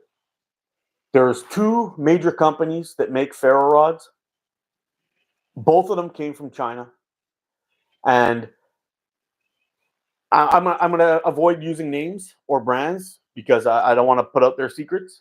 But I was told by the guy, Ferrofire, who was the company who made the ferro rods for all of these guys that were selling out of the US, out of Canada, out of the UK. All of these guys were getting their ferro rods from his company. And Ferrofire was just a sister company of their product. And yes, some of them use a little more magnesium in their rods, some of them a little less, some of them use a little more ferrocerium, some of them use a little less. But in the end, all of them were made at the same place. One company made a harder rod, the other one made a softer rod, and that was the only difference, really. And I'm sure it's the exact same thing with elastic. It is. Yep. It is. Like, there's only three major companies. There's three major factories in China that produce 90% of the latex for the world. 90% of our latex comes from those three factories. And the companies, like, pick which one they want to use. You might have like 10 different brands come from the same factory, but they are different recipes. Like you said, like, there's minute changes. Yeah. But for us to get in contact with the companies, it was impossible. If you did contact them, they wouldn't contact you back. So we got lucky, and I got lucky and emailed a guy, and he emailed me back, and that's how it happened. Like, that's basically how it all come down to luck. We worked our butts off. I mean, day after day after day of calling, talking, and emailing people. Oh, wow. Nothing seemed to work. And like I said, even the friends would say no. Oh, really? Yeah. And then eventually you had some guy that just answered you, and then just answered me. I guess you tried a couple of different recipes until you found one you liked, and then. He had three basic recipes that he already had that he said were good sellers. We tried those, and then we kind of found one we liked. Told him what we wanted to make some changes on, and then we started dabbling in inks. Inks made a world of difference. Like, in our green and white, the only difference is the ink. Yeah, GZK spoke about this too. He was talking with can't remember who it was, but I think it was Chris, and he was saying that the only difference between his bands of his yellow and his green and whatever the orange one he has. No, it was orange, green, and black. I think. Yellow and black. Well, not orange, I guess you'd say. Yeah. Yeah, I guess they got GZK orange or yellow. What was yellow, orange, and the black one was only the ink difference. And I was kind of surprised at that. I'm like, what does ink have to do with it? But I'm no scientist or chemist, but it makes sense. It changes something in it because, like, our green has a stiffer draw and it's a little bit faster. Yeah, strange. Yeah. Don't know what it changes. Yeah, don't know what it changes, but it changes something. But I will tell you, that's the hardest thing we've done as a company was get our own latex. And it's no offense to our friends. Like, we went through Mean at Sniper Sling. We thought for sure, like, he helps us with anything we want. I love the man. He's an awesome dude. He goes out of his way for us. But that's one thing he would not do. Was the latex. Yeah. And he's like, no, don't want to be a part of it. No middleman. I don't even want to give you the number. You know. And I get it because I'm sure latex is his big seller. Yeah. Yep. And it's a lot of competition, right? I guess the more folks that are out there selling it means less sales for you, you know? Mm-hmm. I know there was a little bit of going on too. I think with Simple Shot in the beginning too, they were not allowing anybody to post any kind of products or sales on their channel at one point Yep. on their Facebook page. And I was kind of like, yeah, it's kind of silly, if I'm talking about shooting a different latex and and but it's Yep. on one of your frames, I shouldn't have my my post being pulled down for that. They got me three times in a row for saying sniper sling. All I did was saying I'm shooting sniper sling yellow .5. Yeah. And they pulled me down three times. Like, you know what? I'm not just going to post there. Nothing against it. I get why they do it. They want to push Simple Shot. I get that. So the best way I can stay away from it is just not post. Yeah, well, that's what I did too. I took a little bit. Oh, a coin worker's leaving. Hey, Coin, take see you, care, brother. take care, coin worker. Thanks for stopping in, bro. Yeah, they got Mikey too. Yeah, well, that's why I kind of brought it up. I actually saw Mikey's post when that happened, and they pulled it down, and he was like, "Oh, if that's the way it's going to be, I'm out." Yeah, But, I mean, it wasn't like he was putting up an Omega Slings commercial. All yeah. he said was, "You can get this latex at Omega Slings." That's all he said. Yeah. Pulled it. I know I had a little bit of going on, a little back and forth. And don't get me wrong, I actually quite like Nathan and the whole team over there. But Oh they yeah, were talking about the torque, and I was telling them it's the original torque. And I was telling them, I said, you know what, I really like this Slingshot. I said, but there needs to be some improvements with the clips because the clips are trash. When you're putting them on there, they're flopping around. And I started getting, oh, you're being a little bit dramatic and this and that. I said, no, I'm not. I said, don't get me wrong. I'm not trying to shit on you. I'm not being a troll. What I'm trying to tell you is the hole that you have where the clip goes through is too large for the screw. So when you're setting up your bands and you want to, and if you're a perfectionist like I am, when you put your bands in there, you want it to be straight. And when you're tightening up the screw, there's too much room in there, and the clip pivots, which also makes your band pivot. Yep. And sometimes you got to do it 2 or 3 times to get it done. I said I don't have a problem with the Scout LT, but I do have a problem with the torque, and it's a problem. It needs to be corrected. And then somebody else from Simple Shot kind of came in and Yeah. kind of calmed it all down. Smoothed it over. Yeah. And I'm like, look, I've I had done a lot of reviews for you guys, and on my own dollar, I'm just giving you this is something that could be improved on your product. That's all. Yeah. Yep. I got the utmost respect for Nathan. Like, He's a if great it wasn't dude. for him, there wouldn't be 80% of the shooters in America right now if it wasn't for Nathan. But he has a company and he does what he thinks is best for his company. Yeah. And that's a great thing. And people think automatically that like we might beef with Simple Shot or something. No, we get along with Simple. I mean, it ain't like we talk to them or nothing, but we have not a single problem with Simple Shot. We still shoot their products. We buy their products.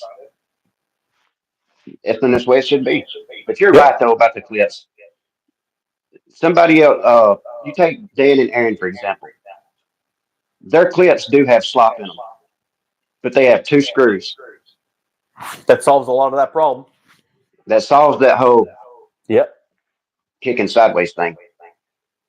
And I enjoy a single screw clip, but I prefer a double, if that makes I, sense. I think I prefer a double too, and I think the only company that really does a single clip screw properly is Wasp. 100%. And that's because they have 2 lines instead of 1. Yep, it locks them into place. Or if they have one, like I think it's their XO, or not the XO, but the Unifox one. It has 1 line, but it's real thick. Yep. It fits in the groove nice. Yeah, and the groove and the what do you call it? That lump there. The tolerance is pretty tight in there, so it's not like it's got too much movement. Yep.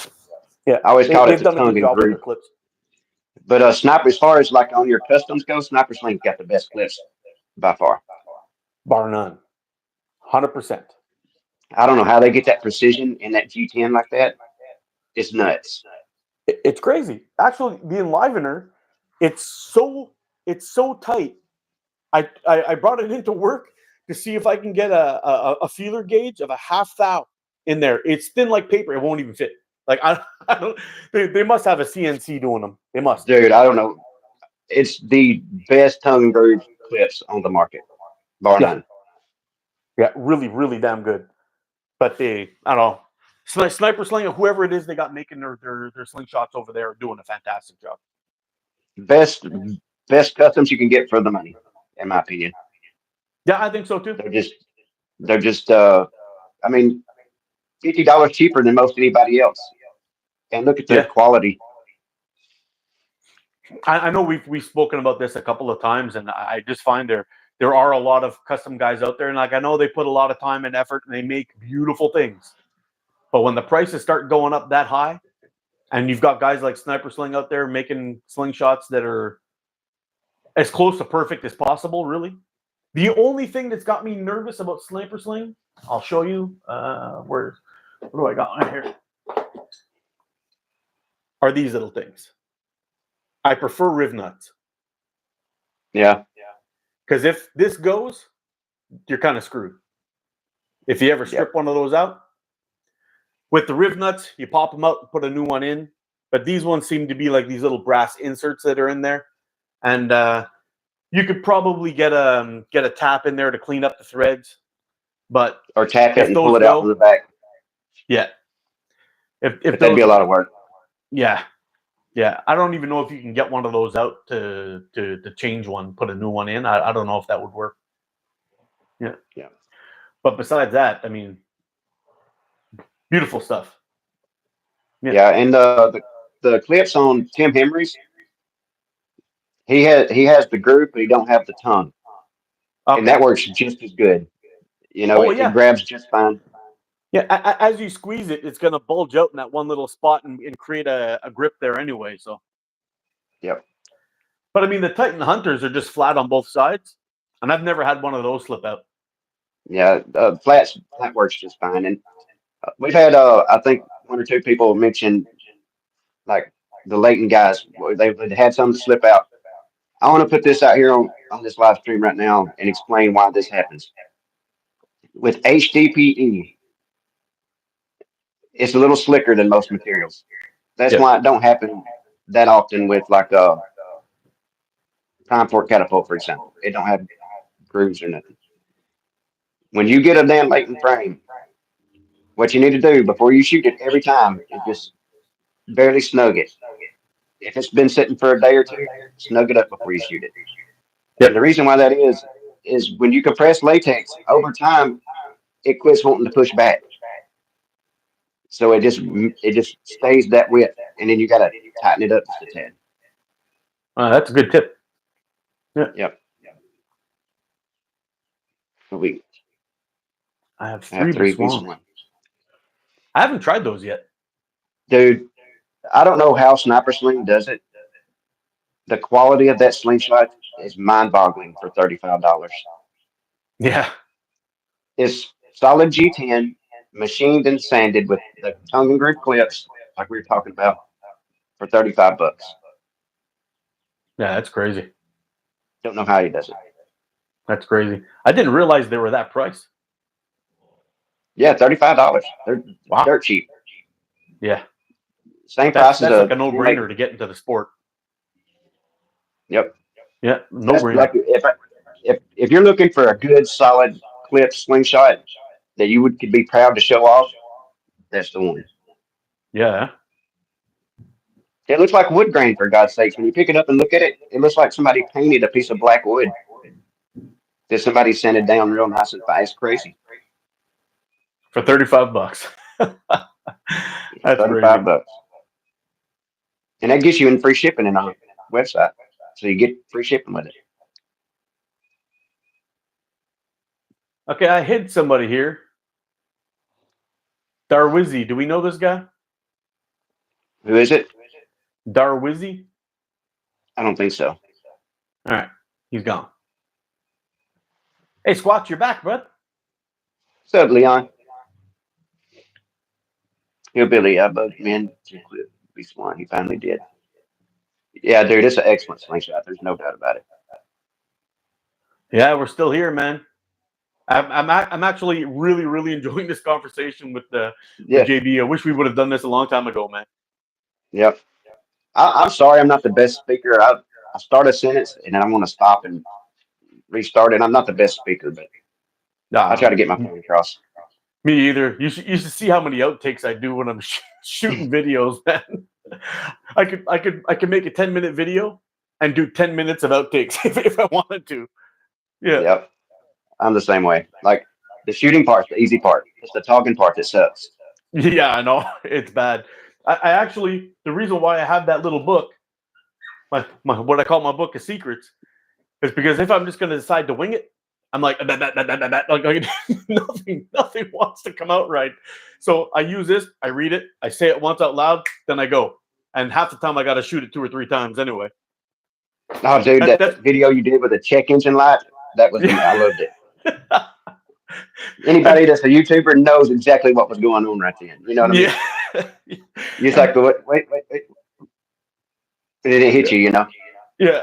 I was talking, all of a sudden, boop, that was it. My brain shut off. I'm like, oh no. And I told my I had already retaken that whole scene like 4 times. I'm like, screw it. Check engine light goes on there. Let's just keep going. I told my wife, I was like, he did that because he didn't want to have to reshoot it. Yeah, that's exactly it. Yeah. In the snow headed to Ohio. Wow.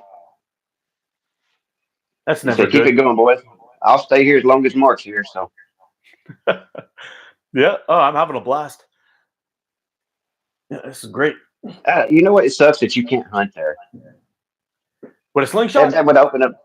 Yeah, in the same position with me here where I'm at, the state I'm in, don't allow it, but they don't not allow it. So if you actually get caught, there's a chance you could get charged. So I don't do it. Yeah, but you see, that's kind of the same deal here. Because if you actually look at the written law, it mentions hunting with a gun. It mentions hunting with a bow. It does not say you can't hunt with a slingshot. Doesn't. Yep. But when I sent a message to them and I asked them, hey, is it possible to hunt with a slingshot? They said you're allowed to hunt with a rifle and you're allowed to hunt with a bow. And I said, okay, but where does it say I can't hunt with that? They just answered me back, these are the items you can hunt with. Now, So here they say if it's not listed, the chances are you can't hunt with it. They don't say you can't. They say the chances are yeah, you can't hunt with it. but you can't find that in the written rules that you can't hunt with things that aren't listed. That's what they don't say that. So there was a couple of times I was on the verge of just going out and hunting it, and if anybody said anything, I've got my bow hunting permit. I'm good. Mm-hmm. And they said, when I asked them later on, how come I can't hunt with that? Oh, it's not, you can't get an ethical kill. I said, have you seen me shoot? Because I can go and get my bow license without ever doing a practical test to see if I could actually use my tool. And that's okay. There's a Yeah. lot of people out there that have rifles that don't put the range time in to be able to have an ethical shot. And that's okay. I'm just, I threw it out there to see if what I can do, but They're idiots, man. They yeah. And then I they don't spent even one think before year. they write the laws.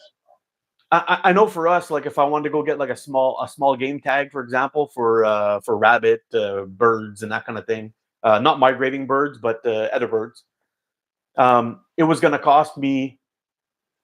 I was going to do a quick battery check here, make sure we're okay. We're good. I just wanted to do a quick test and see, you know, how much it was going to cost me to be able to hunt out in Ontario. So I went and I did the work, found some land, everything was going to be good. Early in the spring, I bought all my permits, everything was ready to go. And then by the time I got out there, that land, public land that I was going to buy was now private. And Ah, for me to buy a permit here in Quebec to go hunting with a bow, for example, for small game, cost me like $19. It's dirt cheap. And that's like, I'm allowed to have 5 grouse in my possession at any time. So as long as I eat one, I can go take another one. Same thing with a rabbit. I can just 5 rabbits every time I go, not an issue. And I'm like, oh man, I'm in. Get down there. For my permit to hunt in Ontario cost me $80. So because I'm not a resident of the province, so I had to pay an extra fee, and I had to get 2 different permits, and had to buy an outdoors card, and all kinds of things went along with this. In the end, it was like $125, and then I get down there and I lost my spot. I'm like, oh, so Oh God. yeah, I was so frustrated. So last year I was going to try to do it again, and I'm like, you know what? It's just too hard to find the land, and I don't want to have to drive 4 hours north to be able to find crown land to be able to do it on, and it's rough. I don't understand what y'all are going to have to do to get y'all's country back, but it's to the point to where it's plumb ridiculous. Oh man, the stuff you're talking right now is just mind-boggling to me. I know. All the licensing and all that kind of stuff just to shoot a rabbit. I know. We buy one license for everything, except for migratory birds. Yeah. They're well, separate. for us, small game is like rabbit, hare, grouse, dove. There's a list of birds that you can hunt. What else is on that list? Fox. There's a ton of things that are on there that's okay, that I just need for that one permit. But for us, for example, if I go and get if I get a migrating birds license, I need to get that. Plus, I also have to pay for another license on the side that costs like $150 a year on top of your tag. I also have to get a turkey license. Like they reintroduced turkeys here because they pretty much wiped them out. There was almost none. So wow. they reintroduced turkeys, and now that's why with a bow license or a rifle license of hunting license anyway, you need to have a separate course that costs you $75, and it explains the whole process and why the rules are the way the rules are. I understand, it makes a lot of sense, and they teach you a lot of good information in that course of how to take care of your animal when you're done and all that stuff. It's beneficial, but I'm allowed one in spring and one in fall. That's it. Man, Yeah. dude, that's crazy. We buy one license. Yeah. That's it, and covers deer, covers everything. But our license is for life. So the license that I got is Oh, for okay. life. Okay, so my hunting license is for life. That and makes more sense. Okay. And my turkey license is for life. The only difference is that when I'm going to go and hunt these animals, I have to buy like a tag, like you guys would have to do. You go out and you buy like a tag for a deer, for example. You get your deer, you tag your deer, bring it to a place, they do their thing, and I don't know if you guys have to do that or not, but Well, the way it works here, we buy a hunting license, and you have migratory birds. All right, that's I think an extra $10, but we buy it every year. And when you buy, this like in this state, for example, when I buy my hunting license, you get how many bucks you're allowed a year, but you're allowed a doe a day for as long as deer season's open. No oh tag wow. needed. Yeah. You see, for here, Comes, does are pretty much off limits. They have a what do you call it? Like a raffle for the doe licenses. They only let out a certain amount, and it's bucks that you're allowed to hunt. well, I don't remember the hunting license cost here. It's not much, $25 a year or something like that, unless you're out of state. Yeah, yeah. For us, it's pretty cheap too. I haven't bought a deer license, but I think it's somewhere around $50 for us. And this But is lifelong. That's pretty cool. I wish it was like that in the states. yeah. Well, of course, when you're 16 or younger, you got to have an adult with you. You don't need a license, but you got to have an adult. Yeah. Once you turn 16, you got to go to hunter education course, and once you get that, that's for life. But I think it's $30, or it was when I got it. Yeah. My problem is I lost mine, and it was before they were electronic, so they can't find it, and I'm not going back and doing another Oh, 12-hour course. yeah, yeah. I know But for I'll us find now, it eventually. for us now, it's all online. So it's pretty nice. I mean, you do a couple of little videos with the quizzes at the end. Same thing as like a boating license for us too. It's the same kind of thing. But once you get it all set up, you've got that for life. You just have to present your card when you go buy your tags, and that's it. Yeah, it's pretty Please, nice. can you give me a shout out, Taylor? What's up, man? Hello from the Ukraine. What's up, Ukraine? Yes, sir. Yes, I'm here. I'll be updating stock today. Yeah, we got a bunch of new stock in. We got more latex coming in either Monday or Tuesday. It'll be in one of those days. We got a bunch of latex coming. We got 5 more giant boxes of latex on its way. Man, you guys can't even keep that in stock. Hey, it's flying off the shelves. It's going. It's pretty wicked. Yeah, that's great. I'm happy. Dude, we're selling so much of it. It's not latex season. They're having trouble making it. They can't Wow. keep up making it. They were selling it so fast. That's It's wild. crazy. What a good problem to have. Yeah, good problem to have, but people think that we're making a killing off this stuff. We're not. Like by the time the shipping kills us from China, yeah, we could get it a lot cheaper, but we'd wait on it for 2 or 3 months. So we Yeah. pay the freight of flying it over, which is like this time $1,000 something. It's Ooh. wickedly expensive. Yeah. Um, if y'all seen our latex bill, you'd turn purple in the face. It's crazy. Oh, I bet. It would almost, if it was possible to do it, it'd almost be worth it to have buy 2 orders. I know it's a lot of money, but have one come in on the the slow way, and have another one come in the middle to try to Yeah, to try to we keep it tried. going. But man, We tried to even it out. Like we thought our first order was like, surely to God, this would be enough. It sold out overnight, one day. yeah, And we were like, whoa, we don't know. How are we going to make this work? We didn't even order the next order yet. So we hurried up and ordered the next order. It come in, and we released the green that time. So we have 2 latexes. And as soon as we got that order in that day, we ordered more, and we sold out before, I don't know, a week and a half before that other stuff showed up. it was It's, crazy. it's going so fast. Like I don't even know how much to order. When I put my order in for the white, there was I bought the 0.45 and the 5. I went back in the next day to try to pick up the 6, and it was gone. Yeah, it's nuts. Yeah. And we're It's not gone. buying 30 rolls of it. We're buying rolls of it. You know what I mean?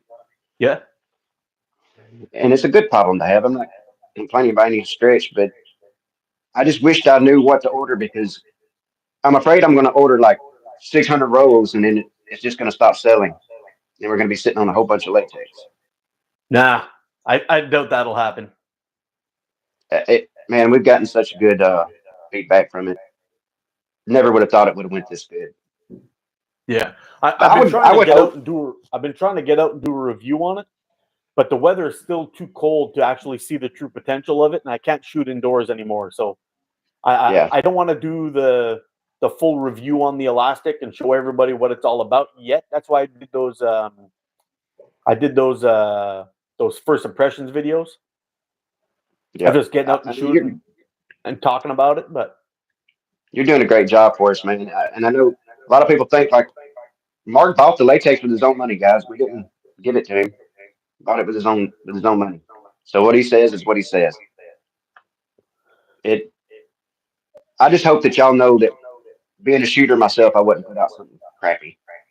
mm, We went through the process finding out what worked or what we liked, I should say. yeah. I mean, just to be clear, even if you guys gave me something and I didn't like it, It wouldn't go up. it either wouldn't go up or I would say what I thought could be improved on it. Like Mm-hmm. Simon's my buddy, and I just shot a video with a slingshot, and the grip is good, but I put the wrap on it because it's a bit slippy and cold and dry weather. Now I could go around and just say everything is fantastic, but that also ruins my integrity, and I won't let that happen. So Yeah. if I see something on there that I think is a problem, I'm going to mention it, and that's that, regardless if I pay for it or it's free. You know, that's just Yep. it is what it is. That's why. I mean, that's why everybody looks toward you on latex. You know, they know that you're going to tell the truth. Mark, do I ever find imperfections in latex? I find them every so often in all brands. Absolutely. There's been a few of them that I actually stopped shooting because of that. Whatever. Like I was telling JB earlier about BSB, I had a couple bands sets that broke. I had Gongchi Green. I had that issues with those. Sumki Green. I had problems with those. There's a few of them, and that's why I've eliminated them from my thing. And Sniper Sling Black is another one with odd breaks when you're trying to get as much as you can out of them. You know, you're trying to get good speeds out of them. You're lucky if you get 25 to 50 shots out of them. We've had this weird phenomenon going where every brand here lately has had these like brown spots. Even our brand will have. It looks like somebody struck a match and put the match out on the latex. It's not like melted or nothing, but it's dark. Oh, weird. And I think it's where the machine comes down and cuts it. But then again, sometimes it's in the middle of the row. I don't know. It's a weird thing. It don't hurt the latex. It just it's a little dark spot, and we've noticed it in every brand, not just ours or Sniper Sling or whatever. BSB. It's in every brand. Have you ever seen the process and how they make it? I've watched it a little bit on YouTube, but not like in depth. I'm wondering if it works like a hot roll mill. You know how they Yeah, it kind of rolls back and forth, getting the right thickness, and it'll stop there. But it's very possible that they use some kind of product to keep the latex from sticking to the roll.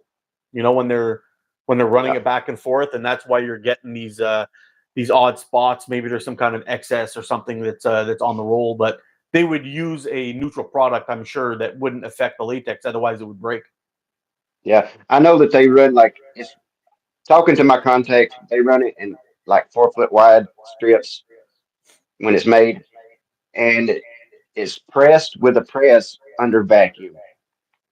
Yep. That's how they get the exact depth.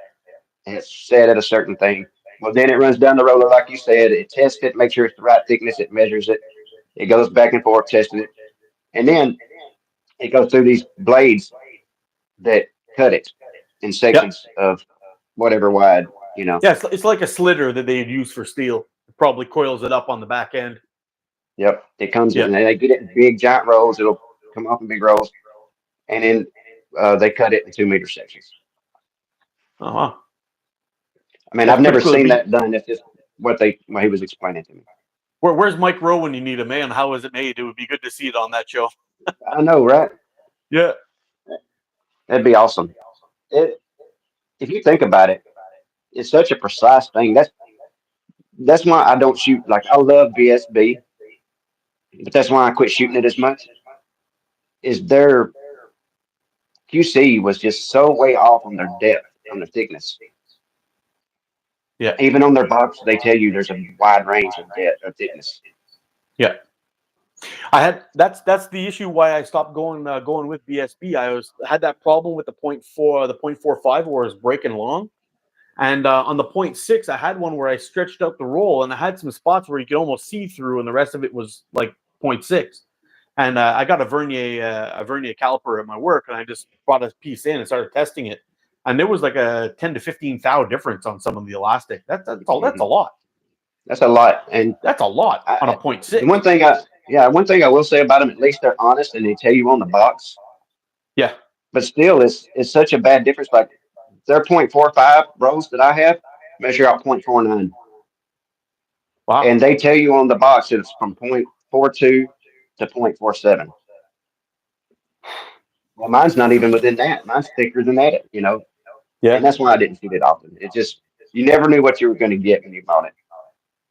And it's great latex as far as speed and draw. I like it. It's just a little more inconsistent.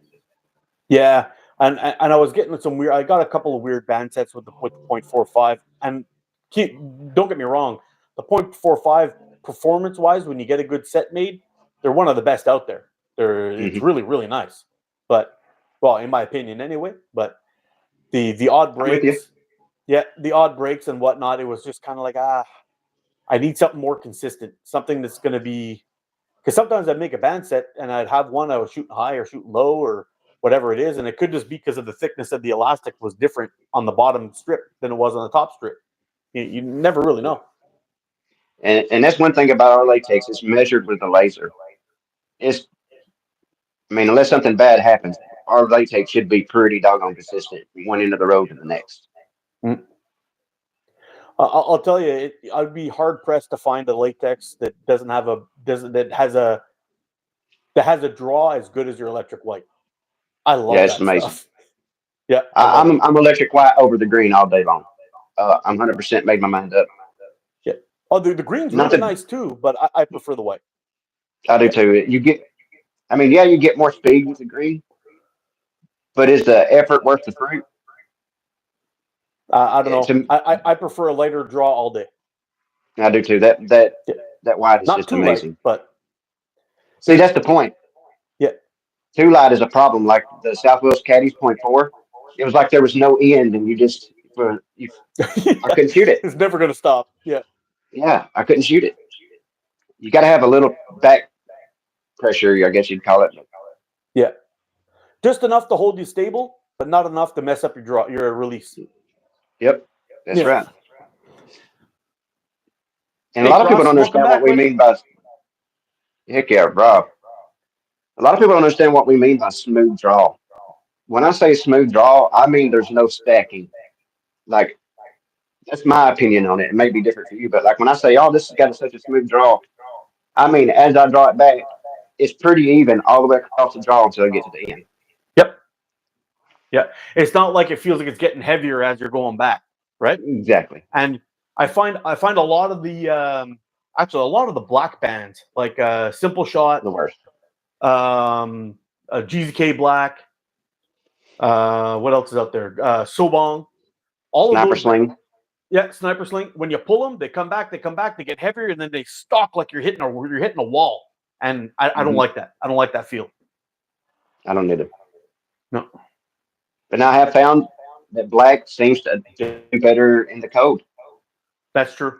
Don't know why. Don't know why that is, but it seems to do better in the code. You know what was a really good latex, but you can't get it anymore? Was GNOL. I don't know if you ever I don't know if you ever tried I never that. shot it. Never shot it. Oh man, it was like a dark red band. It was quite heavy. The draw was quite heavy. Yeah, I had point 0.7 and I had point 0.5. I ran through the point 0.5 real quick. It was just fantastic stuff. But the point 0.7, I think I might have one video where I shot an overnighter and I was shooting GNOL out there. But it would rip 9.5 steel like I was shooting quarter inch. It was super fast. Very good. Very good elastic for heavy ammo. Like if you were looking for a good hunting band, stuff was fantastic for short draw guys. I would imagine Yep. for a long draw guy, it would be a little bit heavy to stretch out all that way.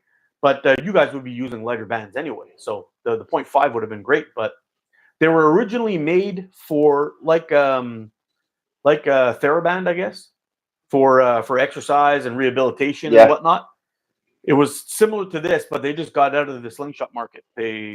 Nobody promoted them. It was kind of weird. They came out. You were able to buy it on slingshooting.com. They had them there for a long time.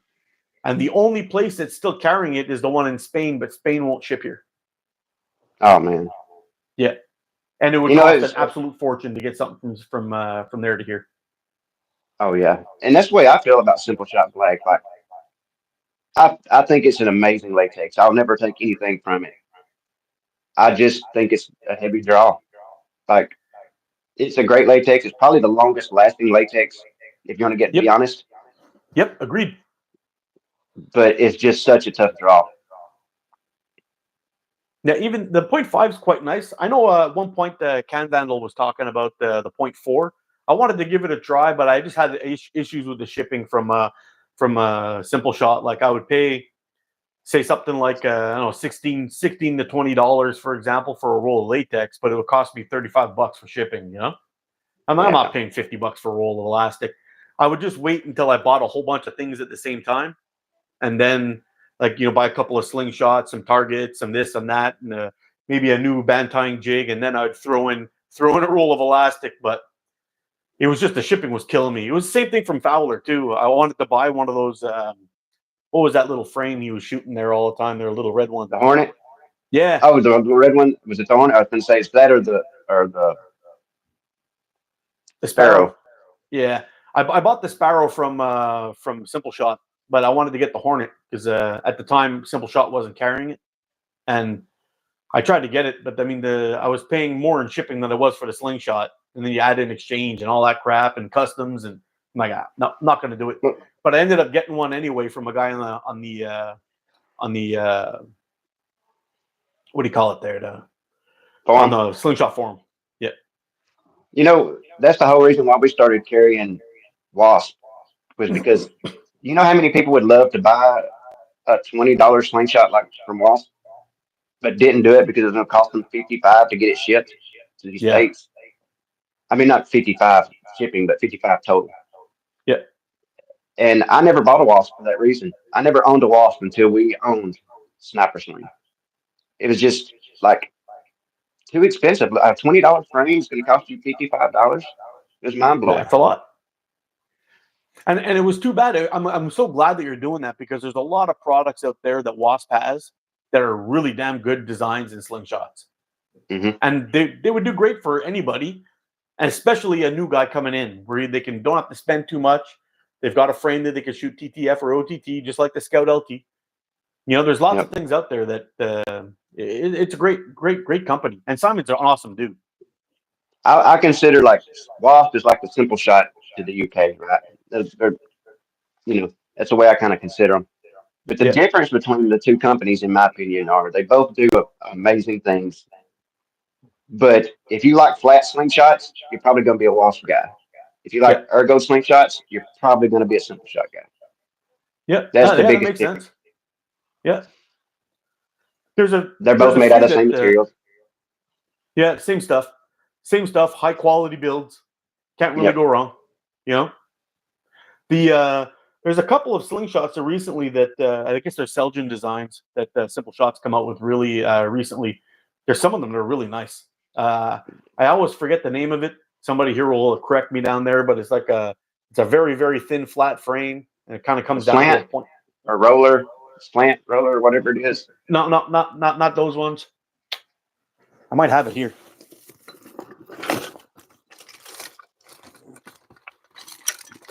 Yeah. I think the slant's longer and the roller's shorter, if I remember correctly. Yeah, is that not the roller? Stylus, yeah. Stylus. Chad for the win. Oh, TaylorMade and Kevin. Ooh, you guys are on fire. I guess you remember me asking this question about 20 times, so I can't seem to remember this name.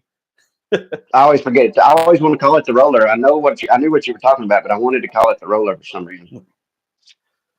I tell you, this actually breaks my heart right here. This here was one of my favorite pouches. That was from the Warrior Mongol pouch from Warrior, and I don't think he's making pouches anymore. What happened to Warrior? I don't know. I think he hung it up. I can't find it. I can't find his pouches anywhere anymore. Fowler makes something that's kind of like the Warrior pouches, kind of the same materials. If Fowler would make smaller pouches, they're too big. Yeah, they're way too big. Like I think that he would sell the far out of them if he would just make smaller ones. Yeah, agreed. But he likes those really long. He likes those Simple Shot style pouches, those really long ones there. Mm-hmm. Yeah, it's too bad. But I reached out to Burke a while back, and I was like, "Hey, dude," he said, "I'm taking a break for a little while," and that was the end I heard of it. And I don't know what's going on now. I haven't seen the stuff back on eBay or anywhere. And I really wanted to stock up on those pouches. I really like the blue ones. I always wanted to try one because you showed it, and Never got to them in time, and it bothers me. I've never shot a warrior pouch. If I ever dig up one that's still in half decent shape, there I'll send you one. You can give it a try. It might suck though if you can't get them anymore, but it'd be nice to see if I can find a punch for it. I would just make them myself. I'll order the leather and just do it at home. Yeah. The what was it? The Navy SEAL or something they had where it was like vinyl on the back and leather on the front. That's the one I wanted to try. They had two different like I can get the Warrior Mongol pouch or the Apache ones. I had both of those, and you were able to get them in kangaroo leather or the laminated ones that you're talking about. You can get both models. Okay. Yeah, they're really nice. I always wanted to try one. I did have the Apache ones. I think I got one here. It's probably good for like 4mm steel, like 4 mil or quarter inch or whatever, 6 mil steel for a quarter inch. But it actually separated on me. No. Yeah. I mean, I imagine that would happen with enough shots, if it's laminated. Yeah. Let's see. Do you like? Never shot a ray shot pouch.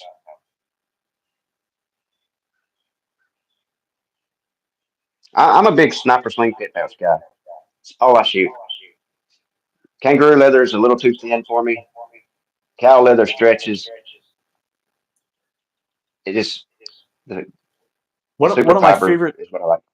One of my favorite pouches that I've ever got was Gasper Akron over in Spain sent me some of his goat leather pouches. Oh, goat leather. They were real nice. Dude, that's the softest leather you like. When you get TIG gloves, like if you work in the industry I work in, if you can get the goat leather TIG gloves, they're super expensive, but man, they're nice. Oh, it was so soft and supple, and when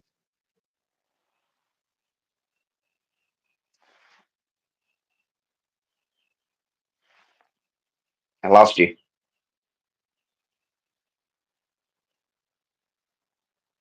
my back. Yeah, you're back. Okay, You're good my mic died.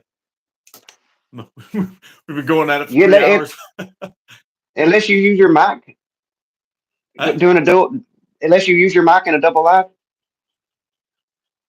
Me or Mikey, when we do a double live, it will not let us use our microphone. Really, I use my mic all the time. No problem. That's crazy. But on my mic, I got this little funny thing I got to plug into my phone. Yeah, I do too. Oh yeah. Oh weird. Yeah, it was working just fine, but I just ran out of juice on it. I forgot to bring up the other one. I had them both charging, but I forgot to bring it up. You sound just as good, so you're good. Oh, all right. Yeah, I forget what I was saying now. Saw something shiny and we were talking about pouches. What was you saying? Somebody tell us what he was saying, because I lost train of thought too, because I was trying to tell you was out of sound. Oh, what was you saying? Oh, somebody yeah, put it out there. The microfiber pouches. Lone Slinger's leaving. Take care, dude. Yeah, the microfiber pouches. They're kind of a little bit, when you hold on to them, they got a little bit of squish to them. I know it's kind of a small amount, but the goat leather was kind of the same. They felt really, really soft and supple, and they had that little bit of squish to them when you're holding on to the ball. It was really nice. Yep. That's what I like. The goat leather. Nearly 2 a.m. See you later, guys. All right, Adam. See you, brother. Yeah, take it easy, buddy. Thanks for stopping in. What is that? I was like, what is that by Mikey's name? That's your logo.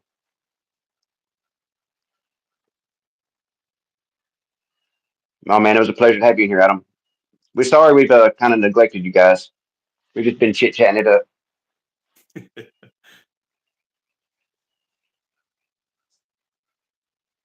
Yeah, I'm a big pit pouch guy. I like the way I can keep the pouch be even all the way across without having a big bulge in it. That's what I like about the pouches. Yeah, I think the thing I like most about those pit pouches is the fact that you keep a low profile on your ball. So instead of you got a big lump in there, it just kind of flattens it out a little bit more, makes it smooth, and it's nicer on the fingers. 100%. I was kind of explaining to the guys in my live yesterday or day before yesterday, whenever I did it, about why slanted tips were so important on slingshots. You know, about how it throws your shot if you have a square tip slingshot and the ball's always going to travel the direction the band is pointing. Even though you're looking down the band and you think you're looking straight, if you got the slingshot pushed forward, that means the ball is going to go to the right, even though you Yep. think it's going to go straight. Yeah. And instead of shooting it straight, you're lobbing it. You know what I mean? Yep. Yeah.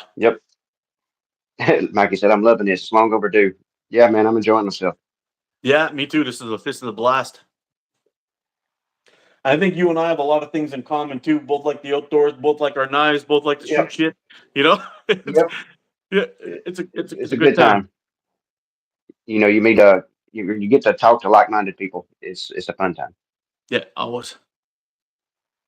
Oil up and start twerking. Yeah. Oh wow, CG, you were fast. I was on my way to get that dude, man.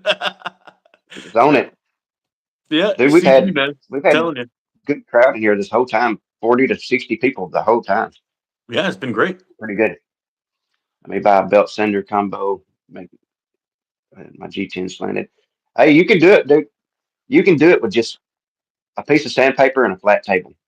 Take slingshot, turn it upside down, hold it at the angle you want it with like 200 grit sandpaper, 210. It won't take G10 goes off quick, so Yeah, be that's careful. true. When I was making my knives a little bit, I bought one of those Harbor Freight little tiny belt sanders, the 1 inch guys. Yep. I was surprised at how much work you can get done with that little tiny thing. I Oh mean, yeah, yes, there's better tools out there, but not everybody has a couple of $1,000 to spend on a good on a high end belt sander or have one built. yeah. But No, dude, the dude that makes these knives, he started out with one of those sanders. And matter of fact, let me find it here. This knife right here was made on one of those sanders.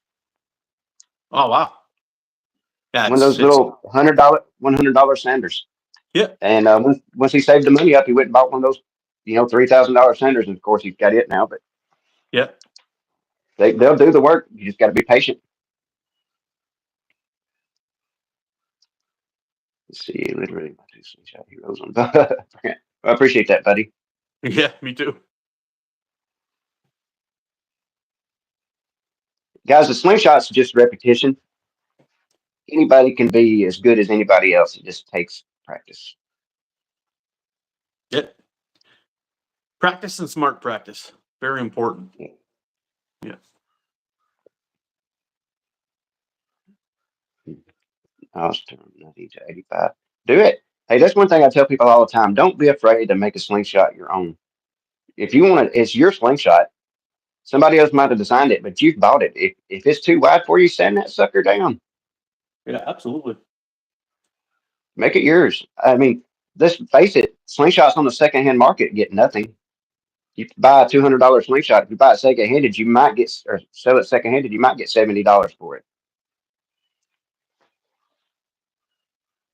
I made that mistake one time. I had a slingshot that I was going to send to one of my buddies over in the UK, and I'm like, man, it's it was like $150 slingshot, but I'll send it to you for $50, and don't worry, I'll cover the shipping.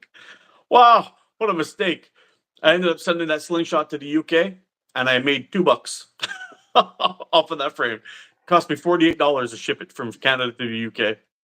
Oh Yeah. man, that sucks. Yeah, it doesn't matter. He's a good dude anyway. I would have given him the Yeah, slingshot, but he wanted to he wanted to pay something for it. So I got to remember to get you an Aries in your hands. I won't. The HDP version is great, right? I'm not taking anything away from it, but somebody like you, I'd want you to get a nicer one. So when we get some of the nicer ones in, we'll try to make sure you get an Aries in your hands. oh, very cool, very It's cool. a it's a fantastic design, man. I love it. Yeah, it doesn't need to be right away or anything like that too. I still got the Spitfire coming and all that stuff. I'm gonna review that guy and get that guy up and running. I noticed that they're not on the page anymore. Did they? Are you all sold out of those? Yeah, the Spitfires, the Tim Henrys, they're sold out. Yeah. We got a couple of the Prime Fork versions up there, and I'm surprised they're still there. They usually sell out immediately. Oh wow. Yeah, I mean, Andrew's stuff. I don't know. I don't know what happened lately, but it seems like he hit another level. Like things are coming in. There was a couple of slingshots I got from him that were nice, Me and Mikey's what happened. but We were getting oh, is some that in that right? were kind of we were getting some in that were kind of questionable, and we're like, hey, dude, you got to pick it back up. We know you can do better. You know. Yeah, the fit and finish just wasn't there 100%. You know, Yep. and I was kind of like, look, I'm not gonna say I'm gonna say the fit and finish was nice, but it wasn't perfect. But these Exactly. last couple ones he sent me, like they're bang on. There's no Yep. transitions, no scuffs or scratches or anything on them. Did a great job.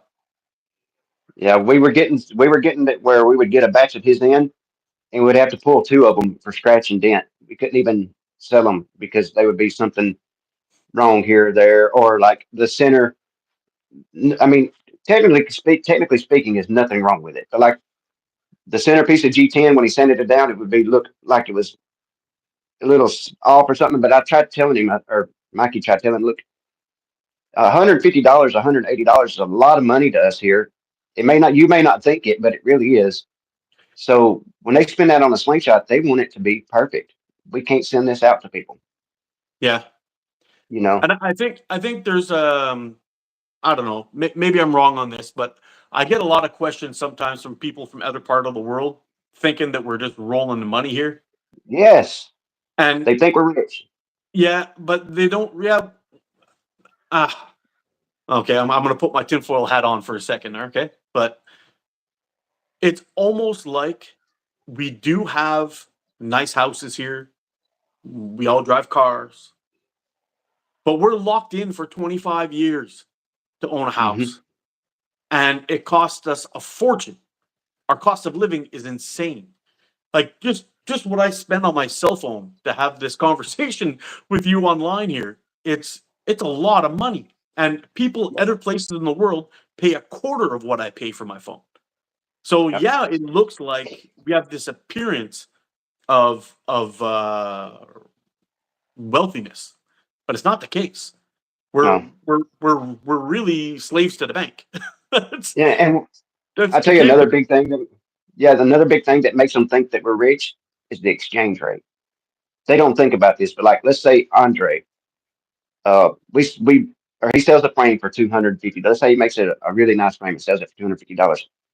That's enough for him and his family to live off of for 3 weeks. yeah. Like it's a lot of money to them because of American exchange rate. And he thinks like that's way is way it is over here, but it's not that way. No, Like that's it's a a grocery bill for a family of 3 for 1 week, yep, you yep. know? Like it's a lot of money to us. Like it's a lot of money to you, but it's a lot of money to us in a different Yeah. way. Yeah, they all just assume that it like we're rolling in the dough, like because $250 to us or to them is $1,000. Like oh man, no, Yeah. But it's they don't still it's a understand the lot of cost of money. living here. Yeah. Yep, That's the problem. Yeah. 20 bucks Uh, in Indonesia goes oh wait, you doggone right it does. Like yeah. it's I'm not taking like I've said this a million times. I'm not taking anything away from those guys over there. Like I, I would take advantage of it too. I would take advantage of the American market. It's like if they're in Indonesia and they make a slingshot for an Indonesian, they're going to sell it for Indonesian prices, which is going to be about 20 American dollars. That's what they're going to charge their fellow Indonesians. But when they sell it to Americans, it's $150 because they're taking advantage of the American market, and they'd be stupid not to. Oh, 100%. We would do the same thing if we were in their position. 100%. Yeah. Yeah. So you can't frown upon them for doing it, but No. you got to understand that they're doing it. No, I mean, we buy from him still. I mean, we know exactly what goes on, and we buy from him all the time. So Yeah. the Yeah. cool, the benefit of it is you get great craftsmanship for less money. Oh, That's the absolutely. benefit. And actually, just to say this, looking at Andrew's work from the first time that I met him and the first slingshot I got from to where it is now, like, oh man, he's come a Yep. long way. Yeah. Yep.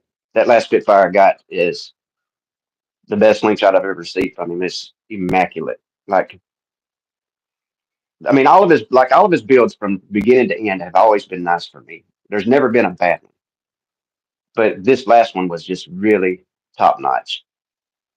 Yeah, my beagle was up there too. He told me he was going to make me a special slingshot, and he made me that black custom beagle there.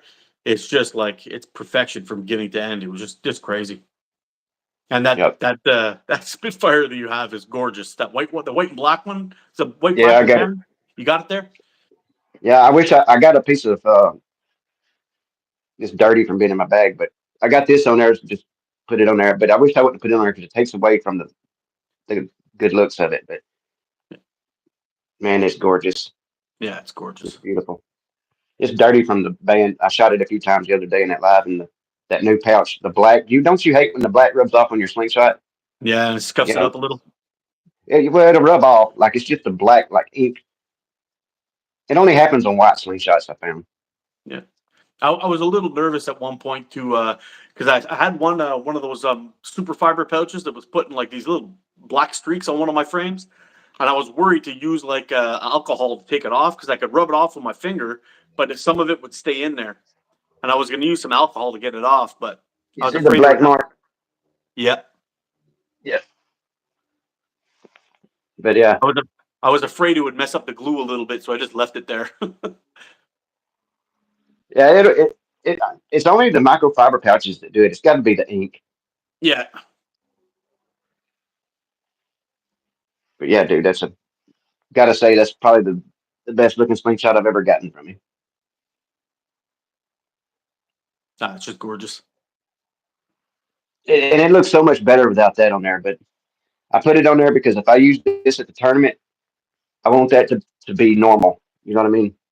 I Yeah. had problems last year with sweat, and I didn't bring any chalk with me, and I was constantly just having to rub my hand, and I never could get it.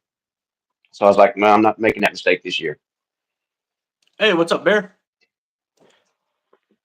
I think that's the biggest issue though with those like G10 is probably one of my favorite materials to use on a slingshot, but I think that the only issue they have is well, a sweaty or a really cold and dry hand will slip in them a little bit. Yeah. I wish you could get something that had the grip of my Carta and the weight of G10 because the weight of G10 is perfect Yep. and the grip of my Carta is perfect. I wish you could combine the two in some way. Yeah, it's just dense enough to have just enough grip to it too, eh? That Mhm. the G10's got is dense enough to have a little bit of weight, but if it had the grip of my Carta, it would be perfection. It Let really would be.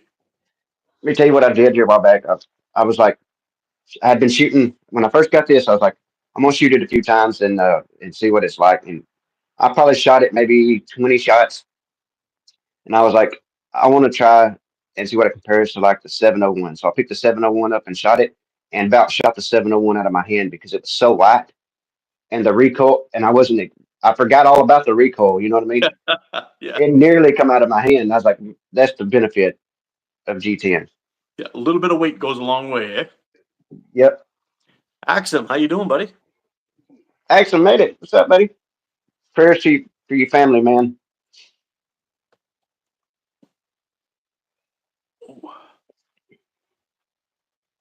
3 a.m.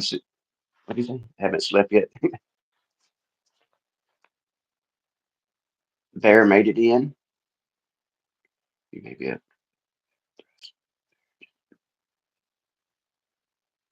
I think you may be able to leverage a better price to do it. Living in Well, you gotta Australia, there's spider in my room. I ain't sleeping. I bet. Yeah, well, when it comes to the pricing, you gotta consider everything that goes into it. Uh, you gotta I mean they're still making them by hand and they're still putting in the same effort as a guy over here would put it in. So we don't mind paying a fair price if it's fair. We're not gonna try to pull like if I could get a guy to make a slingshot for me for $20 and he does $300 work, I would feel like crap if I was only paying him $20. I'm just yeah. that way. I'm not going to undershoot somebody, Hmm. and it's just the way we are. Yeah, there was one guy that I reached out to on the US. I'm not going to say his name, but he had a really cool design, and I was like, "Hey, dude, I saw him shooting it online. I'm like, how much you sell those things for? He's like, oh, I'll send you a DM. And it turned out to be around $600 US. And I'm like, nope, not doing it. Was it made out of titanium? Nope. It was carbon fiber. Oh, carbon fiber. Yeah. Dude, But some of these like, guys, like, don't get me wrong, I think, beautiful work. But actually, I might be wrong. I think it was $600 after the exchange. It was around 400 and something bucks. So, yeah, but even still, I mean, that was even before shipping. So we're yeah. probably, yeah. I mean, who knows? You know, I'm like, I can't do that, man. That's way too much. And the reason for that is, Mark, is when they start doing it for a living, they've got to charge more or they can't make a living. Oh, I And get it. at the end of the day, it's just a fork. I Yeah, don't understand it. Like, I know you, the thing is, it's a slingshot. You're never going to get the amount of money for the time and effort you put into it living in the States. The money is just not there. It can't yeah. happen. No, and we pay more for the materials and everything too, which I understand. Yeah. But man, it gets if you could find a way to sell more volume, I know it's going to be more work, but you'll have more people with the slingshot in their hands. There'll be more videos like this going on, people talking about it and showing them. You'll be selling more. So you have to figure out that balance. You know, make them accessible at the same time, make your money. You know. Yeah, 400. He actually says $400 goes a long way in rubber and steel. You doggone right it does. Yeah. It's wild to think that. I mean, I understand that they put their sweat and tears and everything in it. I get it. It's just for me, my cutoff is $200. I will never. I don't care who makes it. I don't care if Trump come down here right now in front of me and made me a slingshot. I'm not paying no more than $200 for it. It's not going to happen. Yeah. It becomes tough, man. That's my. It's a lot of money. I mean, $200 even is a lot. JB, I'm sorry, dude, but I think I'm gonna have to wrap this one up. I got 10% left on my phone. She's about to die. Dude, I'm at 8% too. Okay. Anyway, everybody, I hope you enjoyed this. JB, it was an absolute pleasure to do this. I hope we could do one on your channel at some point. Oh, yes, sir. Maybe do some shooting, whatever. I really enjoyed myself. It was a lot of fun. Awesome, man. It was a pleasure for you having me on, man. Appreciate you letting me pick your brain. Anytime, my friend. Anytime. All right, brother. Catch you on the All right, flip.